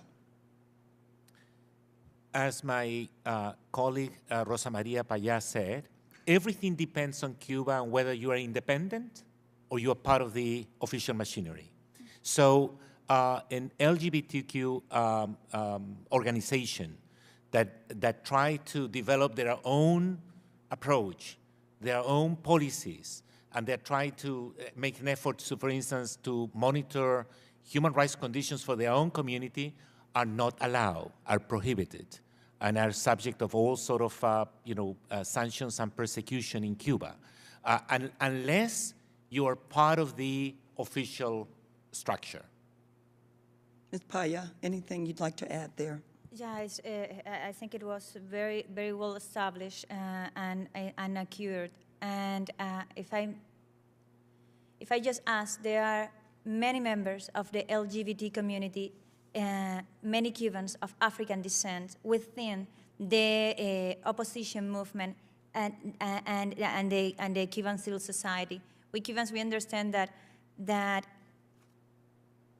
all of us, we need the fundamental human rights. But I need to say that those that are members of the LGBT community or that are Cubans of African descent have an extra challenge when they have to face the repression of the Cuban state security. And just briefly mention the case of Héctor Luis Valdés Cocho.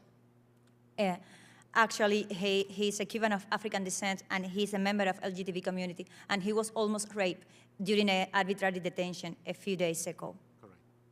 Thank you both so very much for your testimony. Mr. Chairman, I do yield back. Thank you for participating. Congresswoman Nicole Malliotakis. Thank you, Chairman. Despite my Greek last name, many of you may not know that I'm of Cuban descent. My mom is a Cuban refugee. My grandfather had his gas stations and small business home taken away from him by this regime. I still have family that are living there, and I could just say that this because I've heard one of my colleagues earlier talk about COVID vaccinations. That is the least of their problems, okay? Nobody needs COVID vaccinations. They need them, perhaps, but it's not the issue, and that is not what they're fighting for. They want freedom. They are starving. They need access to medicine. They don't have any of these things because the regime takes it all. And with regards to the embargo, you know, I very much disagree with you, Mr. Vivenco, because Cuba does business with nearly every other country in the world, at least $100 billion in trade annually for that small island. The regime takes everything. The regime takes everything. Anything that comes into this island, whether it's money, whether it's food, whether it's medicine, the regime takes it. And lifting the embargo will do nothing except prop this communist regime, this murderous, brutal communist regime, which you understand as someone who is an advocate for human rights, further up. And it will do nothing to actually help the people. And so my question is first to someone who truly understands, as a dissident herself, Ms. Paya. Can you please explain to my colleagues how this regime weaponizes anything that comes into this island against their own people? Yes, thank you so much for that question, because one of the things that the regime weaponized are actually human beings, Cubans. And I think that everybody here already understands that the Cuban regime can be thinking on blackmailing the United States with a migratory crisis. To get into that trap in this moment is to fail the Cuban people. The root of the problem is that dictatorship, and the Cuban people understand that, and that's why they are demanding the end of the dictatorship. Regarding all the things that are sent to the island, I have to say, we want to send everything to the island, but under the condition of no interference of the Cuban regime. And that condition is just because when the regime interferes, that sends hard currency or humanitarian assistance or whatever it is doesn't end in the hands of the Cuban people, but in the hands of the repressors. So it's very important that this country help us not to give money to the repressors, but to help the Cuban people. If I may, to make this discussion about the embargo is to take the old approach. The Cuban people is in the streets. Something changed in July 11, a week ago. The people is in the whole island demanding freedom, demanding the end of the dictatorship. And there are many sins, many new sins, many fresh sins that this administration, that the members of the OAS, that the European Union could do and should do to help that people. And I will repeat, please, targeted individual sanctions, raise the cost of the repression, targeting the individuals, the generals that are commanding those killings and those detentions. Replicate the South African experience when we say, please, put consequence to the enterprises that actually enrich the regime. We're not asking for any extraordinary. We're asking for the Sullivan principles, the same experience that actually work to end the apartheid. Why we cannot have that in Cuba now when the Cuban people is demanding that? Thank you very much. So, yes, the communist regime, if you are one of them, one of the communists, if you join their communist revolution, then you will be taken care of somewhat by what's coming into this island. If you are someone who is a dissident or just an average Cuban, you get absolutely nothing. That is the false promise of communism, that everything would be equal, right? That's what socialism claims. We want equality, yet it couldn't be further from the truth. The communists, dictators, the ruling class live like kings, and everyone else lives in squalor, and that is what we're trying to the end, and by pushing for freedom on this island and allowing them to determine their own future. Mr. Vivenco, I will, though, ask you a question, because as someone who is involved in the Human Rights Watch, I would love to know your opinion about Cuba, along with China and Russia and Venezuela, the most egregious human rights violators being members of the United Nations Human Rights Council. Do I have a second to answer your question? Sure. Look, a couple of points. I'm not in disagreement with you on the first point that when you mentioned that Cuba is not isolated. I fully agree with you. That is precisely the problem. You have failed to persuade the rest of the international community that you have to isolate Cuba. Cuba is not isolated. It's trading with, with any other country, including Brazil. Brazil is the most important source of food for Cuba. And so the trouble is that you are insisting on a policy that creates fundamental disagreement for the rest of the international community. And the challenge for me is to create conditions to bring in those democracies to exercise pressure on the Cuban government. But the line of the isolation and the embargo is not supported by the rest of the world. That is essentially the problem that you have here. It's a pragmatic problem. You need to look at this one with different eyes to see what will be the most effective policy from the US to improve human rights conditions, to force that dictatorship to transit from dictatorship to democracy. And certainly the approach that, that the US has taken for 60 years is not working. That is my point. And we've been doing business with everybody in the Thank world, and it's not working. But if you just answer my human rights, we're going to have question. second round. Thank you very much. I'm going to ask a second round of question, if you don't mind.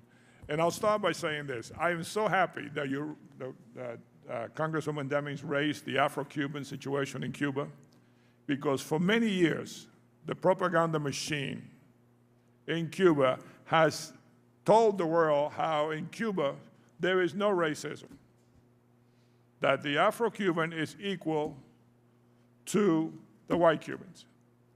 I mean, this propaganda machine, it's incredible throughout the world, because I have traveled extensively, and people tell me, I said, that's not accurate.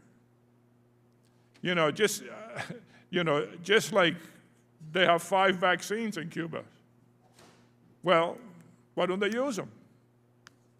Just like when they said they discovered oil off the island of Cuba.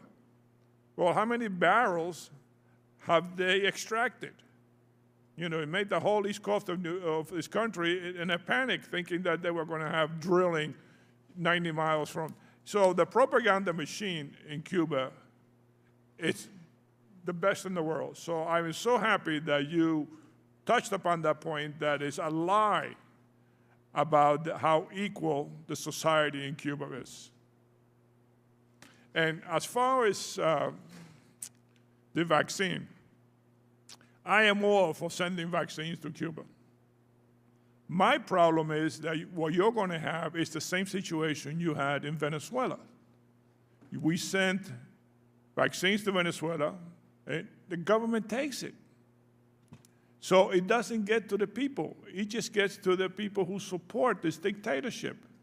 So how do you get around that, Mr. Vivanco? How do you get around the government taking everything you send to the island to help ease the situation on the island, when the government is just a taker? Mr. Chair, the best vehicle to address that challenge is to do it through United Nations. United Nations, when they come into humanitarian crisis, like the one facing in Venezuela, one of the fundamental preconditions is that the distribution, access, and administration of all the food or medicine is done under the UN flag, not the local one. Because it's obviously the temptation for the dictatorship in Venezuela, as well as in Cuba, is to take advantage of that one and to take advantage to do some more propaganda by using that type of support.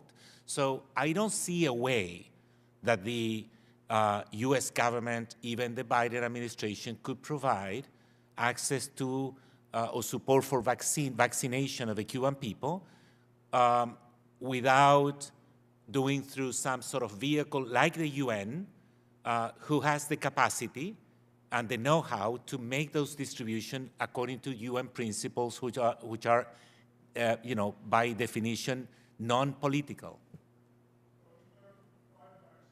In terms of the 5 vaccines that the Cuban claims they have, the Abdala and the other ones vaccines, why don't they use it?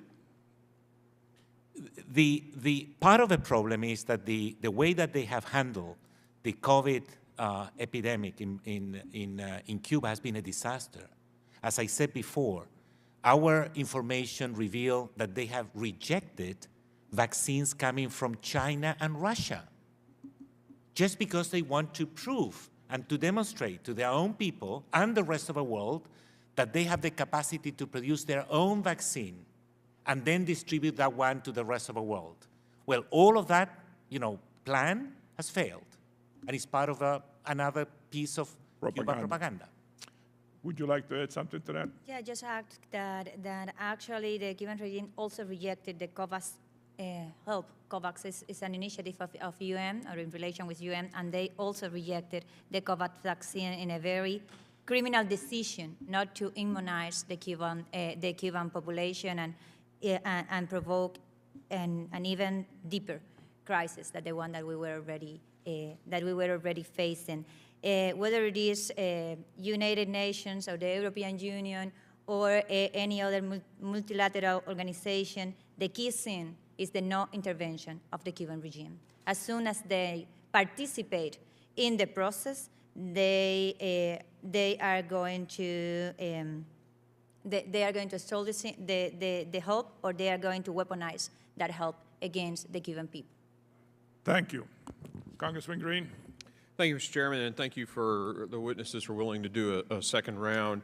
One of my colleagues earlier commented that China was a good example where the U.S. has no embargo, and inferred that because of that, it's proof or reason why we should lift the embargo with Cuba.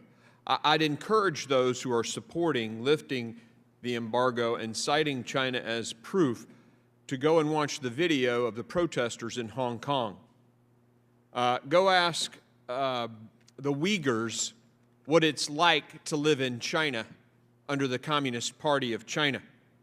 I'd like to ask you to go and talk to the churches in China where they're forcing them to take the cross down and replace it with pictures of Xi Jinping. The only other place in the world I can recall in my limited travels as a military officer and in running a not-for-profit is that where the president's picture is so ubiquitous is Saddam Hussein in Iraq. Go ask the Falun Gong folks what it's like to have your organs forcibly removed and sold. I don't see the lifting of the embargo making a huge change there in China. Ask the student or the researcher, how easy is it to search the internet in China? They don't call it the Great Firewall of China for nothing. So this notion that, lifting the embargo is going to make totalitarian dictatorships change overnight is just, it pales. I'm an ER physician, not a brain surgeon, so perhaps, maybe there's something I don't know, but I'm sitting here thinking, totalitarian dictators in the past, how many of them with open economic have actually stepped down from power and allowed for a republic to develop? I can't think of one in history.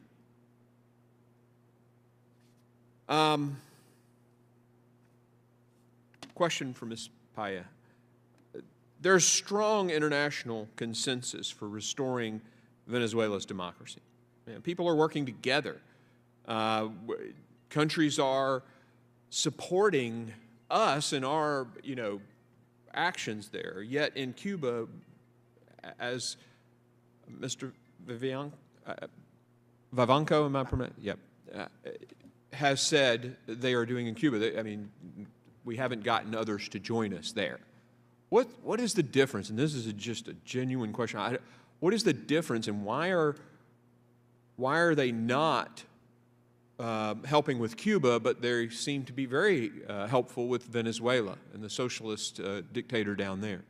Well, I think that's a question for the rest of the world, because what it is, a reality is that tolerating 62 years of a communist dictatorship in the island of Cuba doesn't only affected several generations in my country, but has gravely and seriously affected the democratic stability of the whole continent. Actually, we wouldn't be talking about the collapse of the democracy in Venezuela without the support, the coordination, and the interference of the Cuban regime.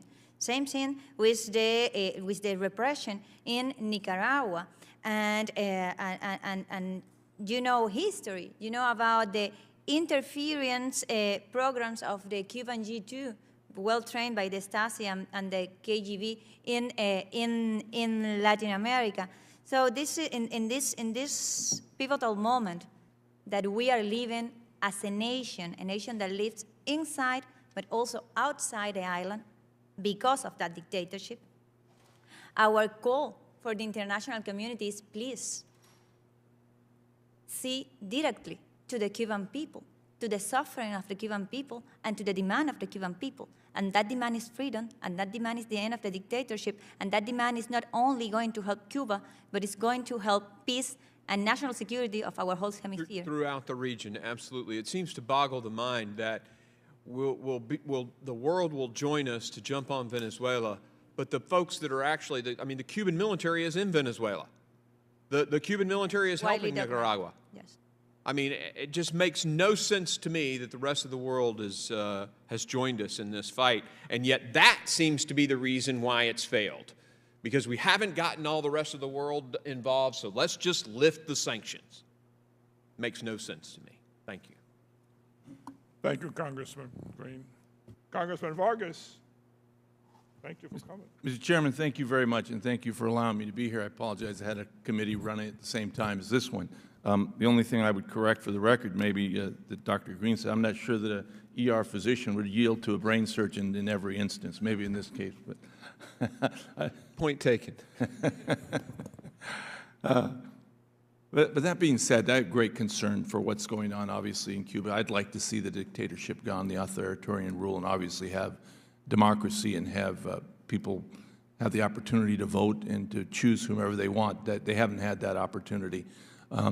I'd like to see the Cuban people be able to lift their standard of living. Obviously, Cuban Americans, when they come to the United States, they do very, very well, and I'm sure that that country would be able to lift up its standard of living if it had freedom, if it had democracy. But a lot of people ask, in a practical sense, what can we do to really help? I mean, other short of sending the Marines, I mean, how, in a practical sense, can we help Cuba in this moment? Why don't I begin with you, Mr. Vivanco? What we need is the support of the rest of the international community. Bringing change on Cuba and improving the record of Cuba on human rights and democracy without the support of Western democracies, European democracies, Canada, Latin American democracies, is going to be difficult. Has been very, very difficult. And normally when you raise questions about Cuba to a head of a state in any Western democracy, they will ask you, what about the embargo? That is the problem. It becomes a distraction.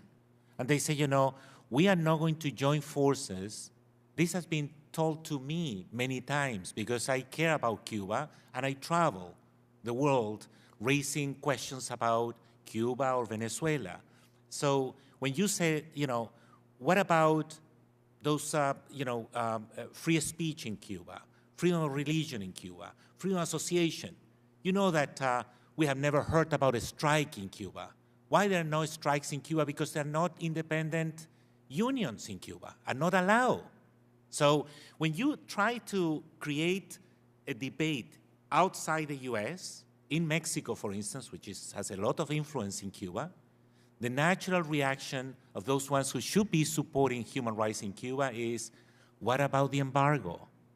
We don't support the embargo. And then you try to divide the conversation and say, you know, let's discuss the embargo later. Let's focus on Cuba now. you know? And the rest of the world is not willing to make that. Let me interrupt you just for 1 second, and thank you for that answer. I mean, a lot of people believed, including myself, maybe that there was going to be an opening when the Soviet Union imploded.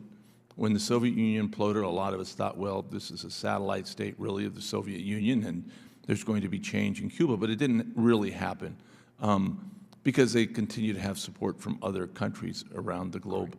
And they continue to have it. So in a practical sense, when you say that Western democracy should kick in, well, I think they should, but if they do, how will that really make a difference if they're getting support from these other countries? If Cuba is getting support from other countries, of course, that don't like us very much, it still seems like they will carry on. I mean, that's what people want to know. How, in a practical sense, can we make a difference with the reality on the ground there and the international reality as it is? How can we make a difference?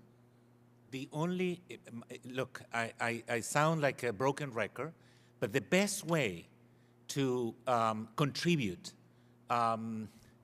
constructively to the Cuban debate is by looking into your own policy and make a very objective, empirical assessment of whether that policy has been effective or has failed.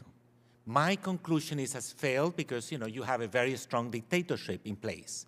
So it's time to introduce some adjustments.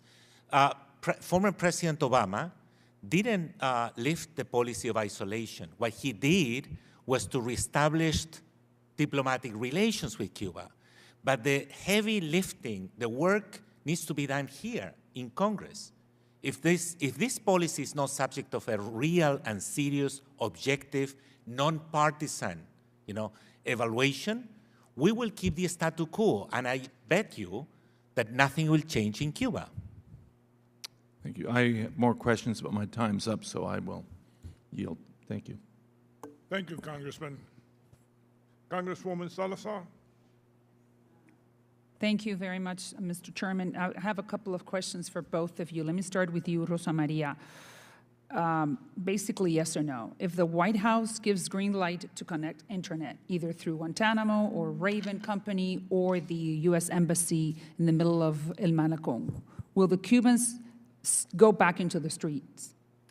The Cubans are already in the streets. But more and more. Of course, of course. I mean, that connection allows communication and allows coordination. Do you think that more Cubans will feel emboldened because they know that the world is watching them because of the Wi-Fi? That's very important. That's key. I do think that, and I do think that everybody needs to send the message to the Cuban people that they are not alone.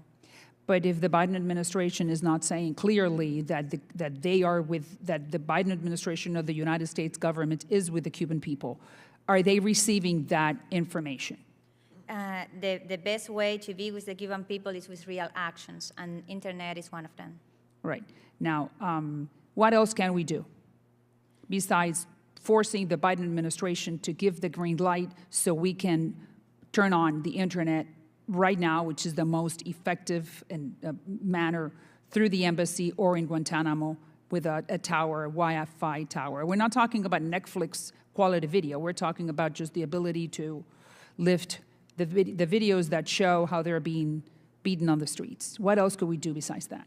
Yeah, you could please help us to put these recommendations on the radar of the president, and please also do it as not just personal recommendations, but actually these are the suggestions, the recommendations of the majority of the Cuban civil society and opposition that took part of a platform called Pasos de Cambio. But unfortunately, the Biden administration is not paying attention to us or to the Cuban people, which is the most important part. So then I go to Mr. Vivanco, where you're saying I've been hearing you repeat once and many times that we need the international community to join the United States in order to create change in Cuba. But then my question is now, putting the embargo aside, putting politics aside, where is the international community now when they see that the people are shouting on the streets? That has nothing to do with the Americans or with the embargo. Where is that international community? unfortunately, the reaction of the international community is not, up to the level And why is that? is required. Why is that? What do you think that is? Because, unfortunately, let me cite you an example. The current president of Argentina, Alberto Fernandez. Yes. He says, I have no idea what is going on in Cuba, but I am against the embargo. So that is very unfortunate reaction. And he is the leader of a democratic country. It's not a dictatorship. This is not, we are not looking into Russia or China. It's one of the biggest democracies in Latin America.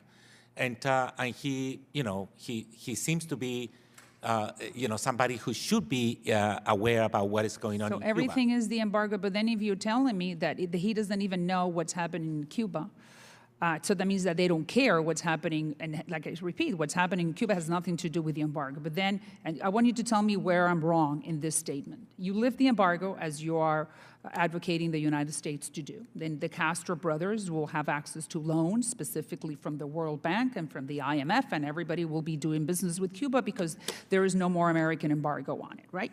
And then what happens? Then accordingly, I go back to Obama, then what happens next? We will then have given oxygen to a repressive apparatus to continue repressing the Cubans. And then where is the democracy in this whole picture? Let me answer your question, and I think it's also relevant for the comment that made by Congressman Green.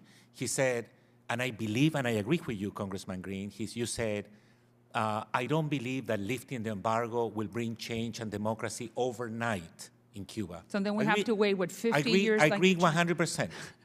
Agree 100%. So in other words, this is not a trickle-down economic. It's not like you lift the embargo, then bingo, you have democracy in Cuba the following day. What you need is a multilateral pressure, and you need to build that one, and that will take time to build up, diplomacy with democracies in the world. But that depends on those democracies. And I agree. That depends on those democracies. And you just pointed out the fact that those democracies are just not tuned in. So we do not, if they will at some point. So one way or the other, we do not know when democracy is going to get to Cuba. But in the meantime, the Cubans are on the street and no one is paying attention, including the Biden administration. That's reality. Thank you, Congresswoman. Thank you. Sorry, Congressman. Chairman. Thank you for the time. Debbie Wasserman-Schultz. Thank you so much, Mr. Chairman.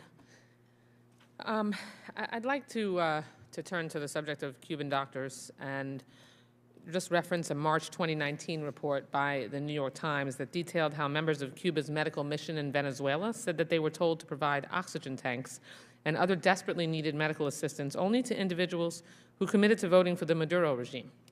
In multiple cases, they described being ordered to withhold life-saving treatment to individuals who hadn't proven their political loyalty to Maduro.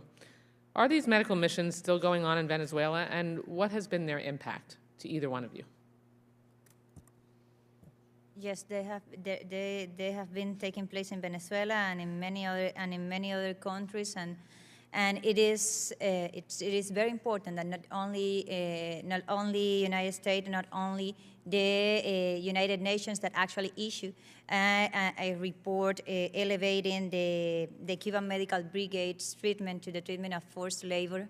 And it's very important that the rest of the world restrained for participating in these kind of activities that are designed to give money to the Cuban repressors, passing over the life and the human rights of the Cuban doctors. But you made a very good point, because it's not these international missions that the Cuban regime has around the world are not just for money, are also for espionage. And I have a very specific data from the Cuban medical missions that took place in Bolivia during the Evo Morales presidency. From 503 medical doctors or supposed medical doctors working on Venezuela, 497 were not medical graduates. So that the inversion that the Bolivian state was making in medicine or health was actually being made on espionage and Cuban state security. And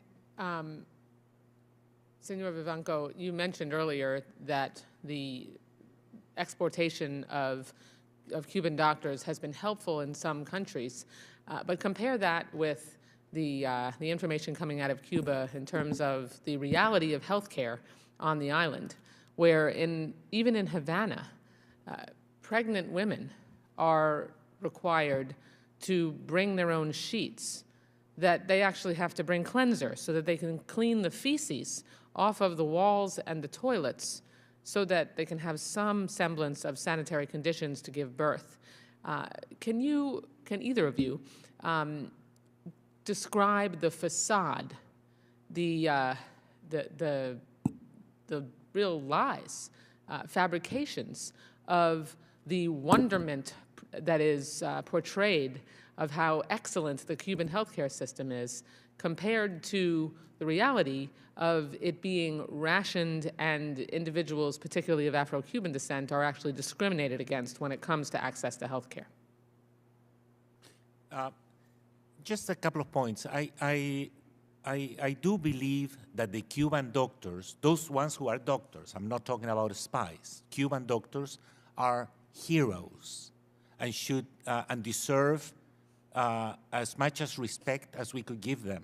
Right, because they go. Not of them. Say it again? My criticism is not of them. No, that's right. I think they're being enslaved. It's very important to make that distinction between the doctors who goes to, remote and poor communities all over the world to service them from the machinery, the structure used by the Cuban government, where the doctors become actually victims, and they have no rights, no right to privacy, freedom of speech, association, and so on and so forth. By the way, the chair of the subcommittee asked me before, what happened if any of those doctors apply for political asylum, for instance, and abandon the mission? If you could focus specifically on the reality of healthcare access and conditions on the island. I don't have that data, the current data of reliable data Ms. Paya, do you? of the current. Yeah, I don't have data because we don't have statistics, but we have seen videos and we are in total connection with the Cuban in the island, and the reality seems to be of a total collapse of the healthcare system, at least in the provinces of Matanzas. The people were even Matanzas, yes. The people were even dying in the aisles and in the entrance and in the houses without proper medical attention. We are facing a very hard crisis of the sanitary system, of the healthcare system, and it's clear that the authorities of the dictatorship are not capable of actually solving the problem. They are not prepared, or they are not willing to. Mr. Chairman, the portrayal of the Cuban healthcare system is mythological, that it is one that provides all kinds of free and wonderful access to healthcare to people on the island. That is simply untrue. And in addition to that, the reason that we don't have the information that we need is because they deny access to the data, unlike free countries, which universally share data so that everyone can have access to it and see what's really going on in terms of the treatment and the health and well-being of their people. I yield back to Thank you, Congresswoman. Congressman Perry. Thank you, Mr. Chairman, and thank the witnesses. I read a book one time entitled "And the Russian State," talking about Cuba. Now, the folks that are for ending the embargo, some sitting at the table, some on the other side of the aisle here in this building, and most, I think importantly and vociferously, the Chinese, the Russians, and the Cuban dictatorship. I think that's an interesting coalition, and it's important to recognize it for what it is.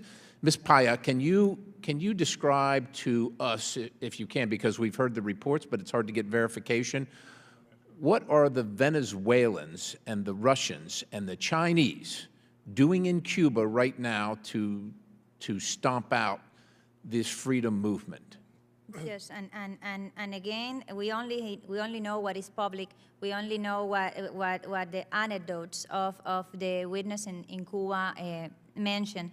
But just taking into consideration what is public, Russia issued a statement in the first days of last week, encouraging Miguel Díaz-Canel, the puppet of Raúl Castro, which hold the charge of president of the dictatorship, encouraging Diaz-Canel to use all the measurements available within the Cuban law to stop the protest.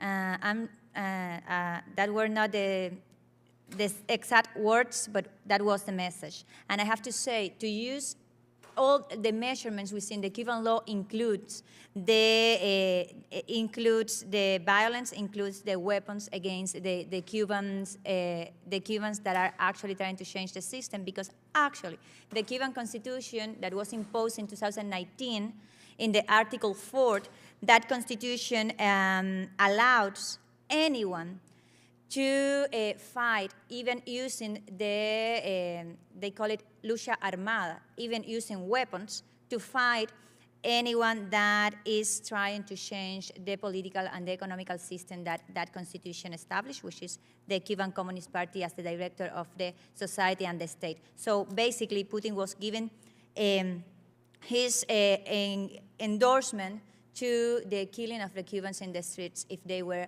trying to change the system.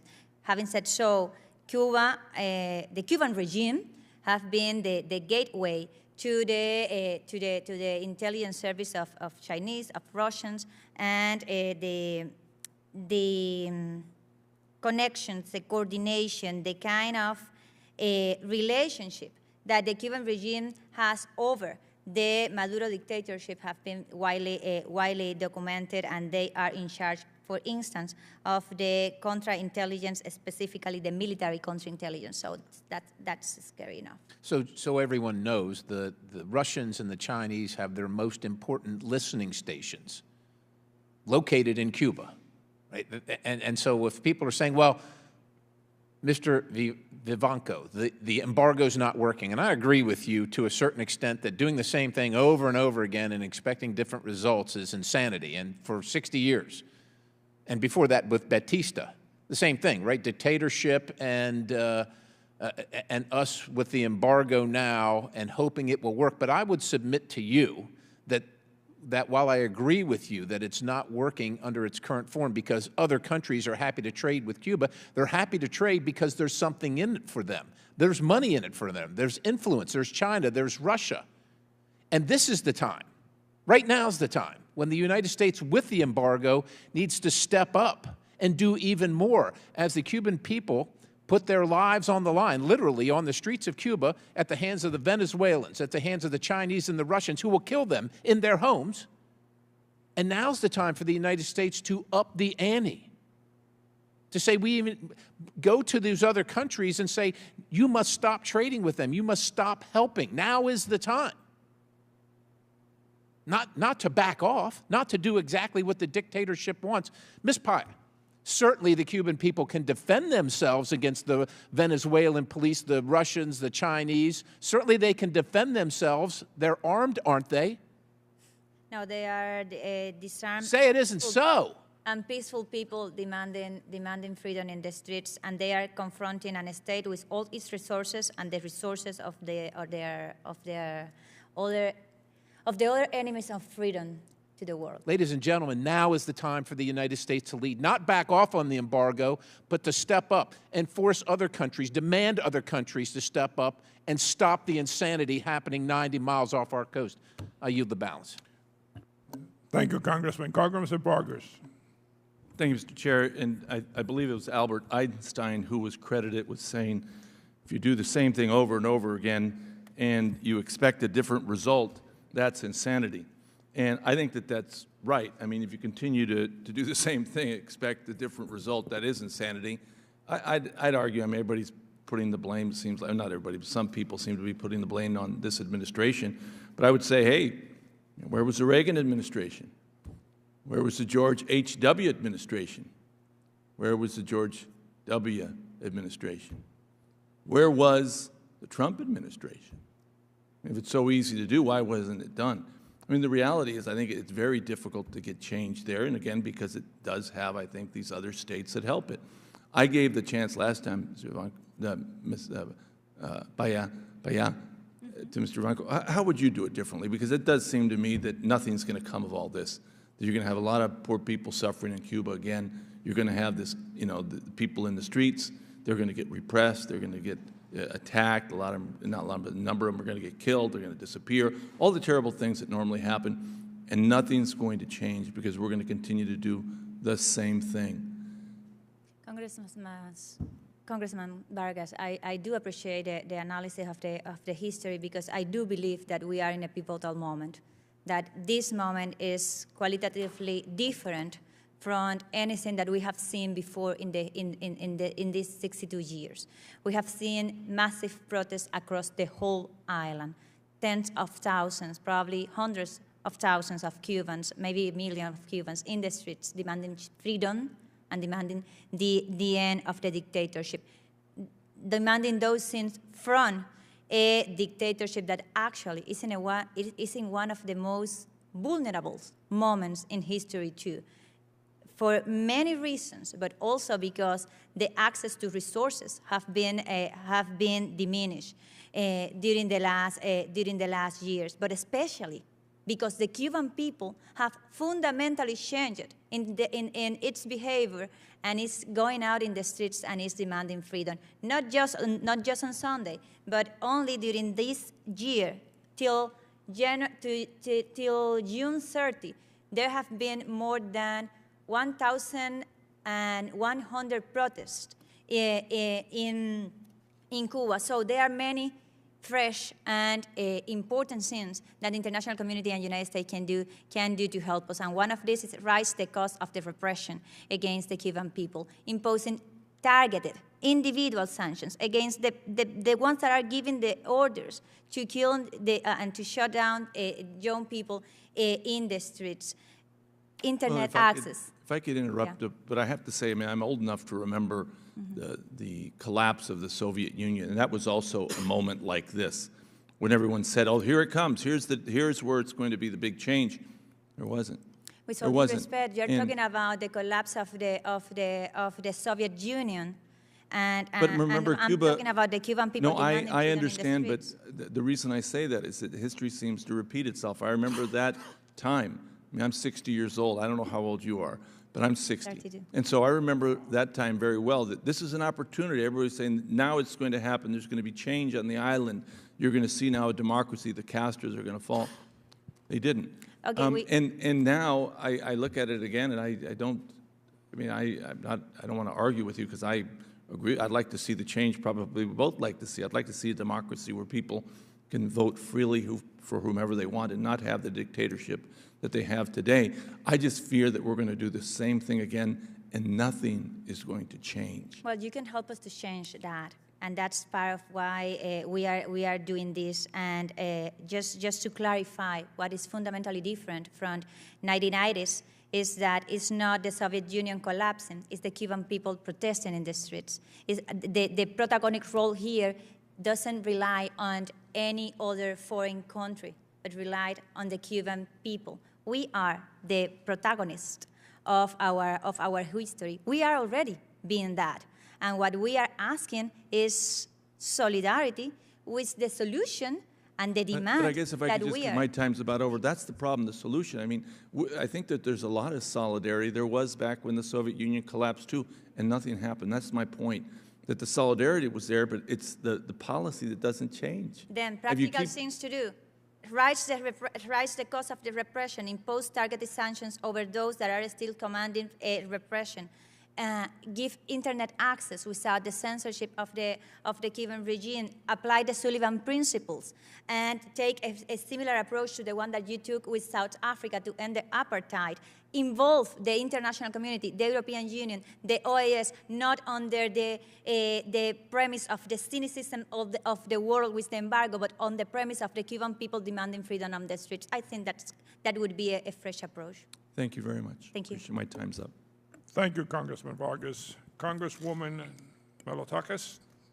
Thank you very much, and I again want to thank both of you for being here today and to discuss a topic that is very personal and important to me. And certainly we talked a lot about what the Biden administration should be doing, and I echo what you say, Ms. Paya, when you say we need to involve the international community. We need to speak. We need the president to lead as the leader of the free world to push for freedom and democracy in Cuba, and certainly use whatever abilities we have to engage the international community, the freedom-loving democracies from around the world, to also join that effort to push this regime out.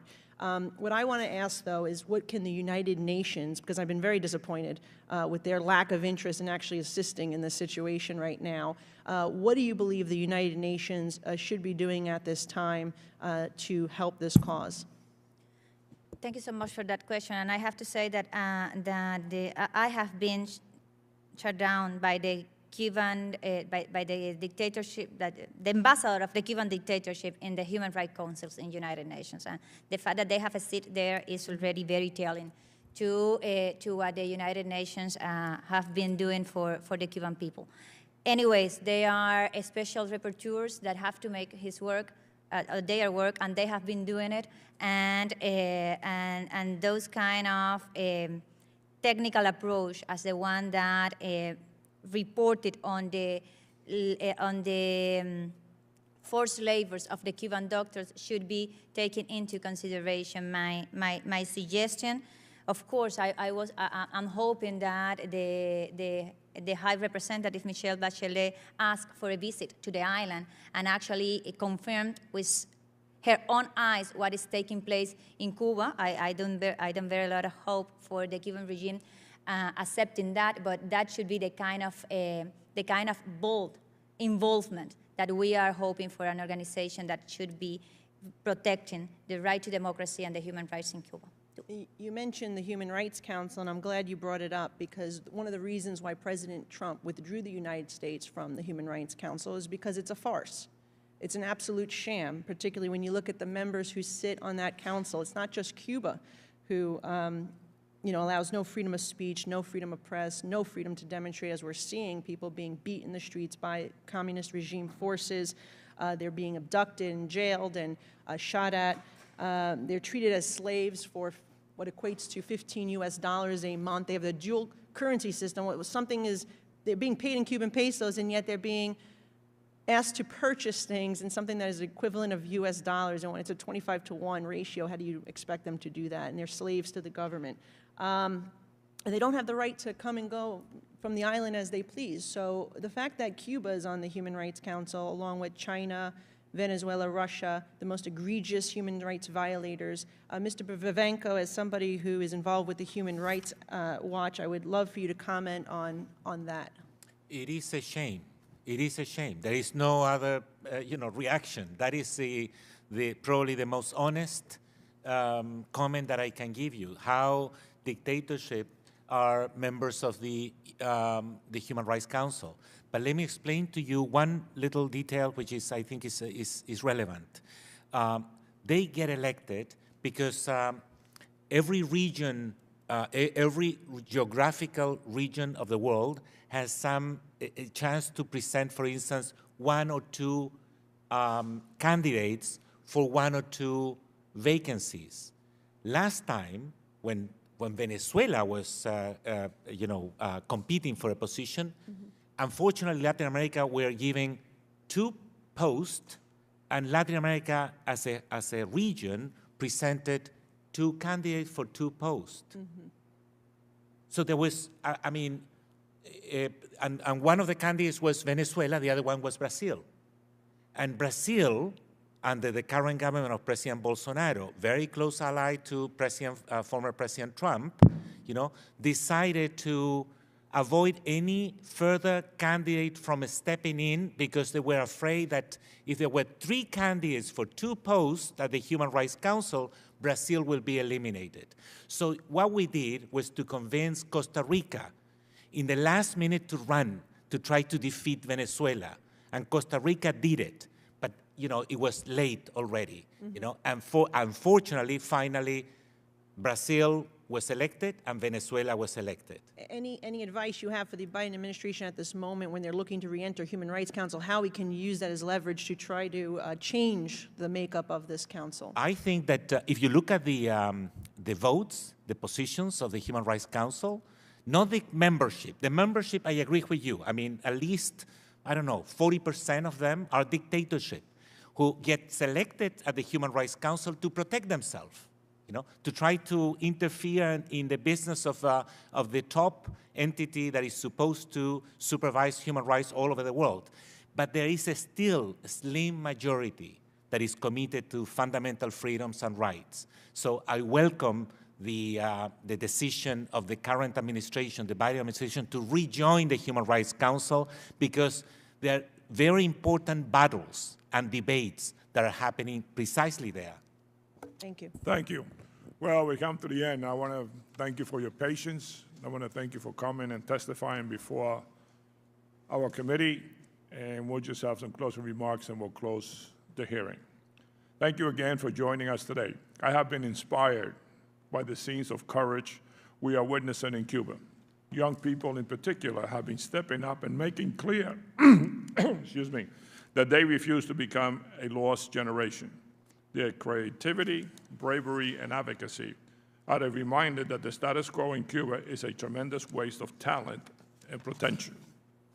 I urge the Biden administration and my colleagues in Congress to rise to the occasion and seize this opportunity to help the Cuban people.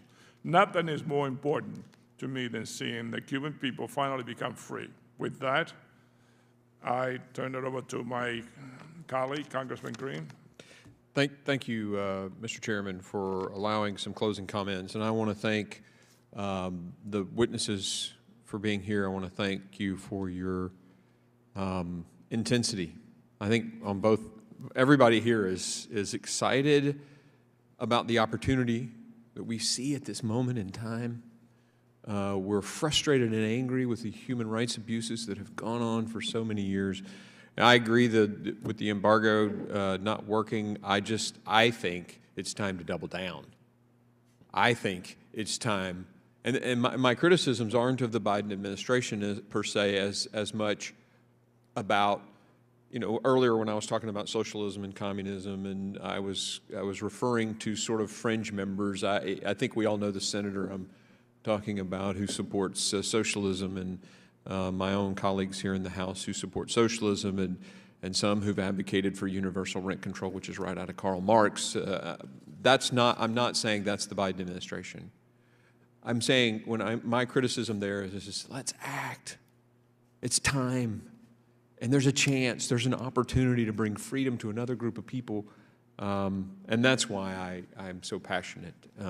But I believe very deeply that there's a lot of, I was listening to, Congresswoman Wasserman Schultz, who I don't agree with very often, but as she was talking about this, I'm like, yes, that's right.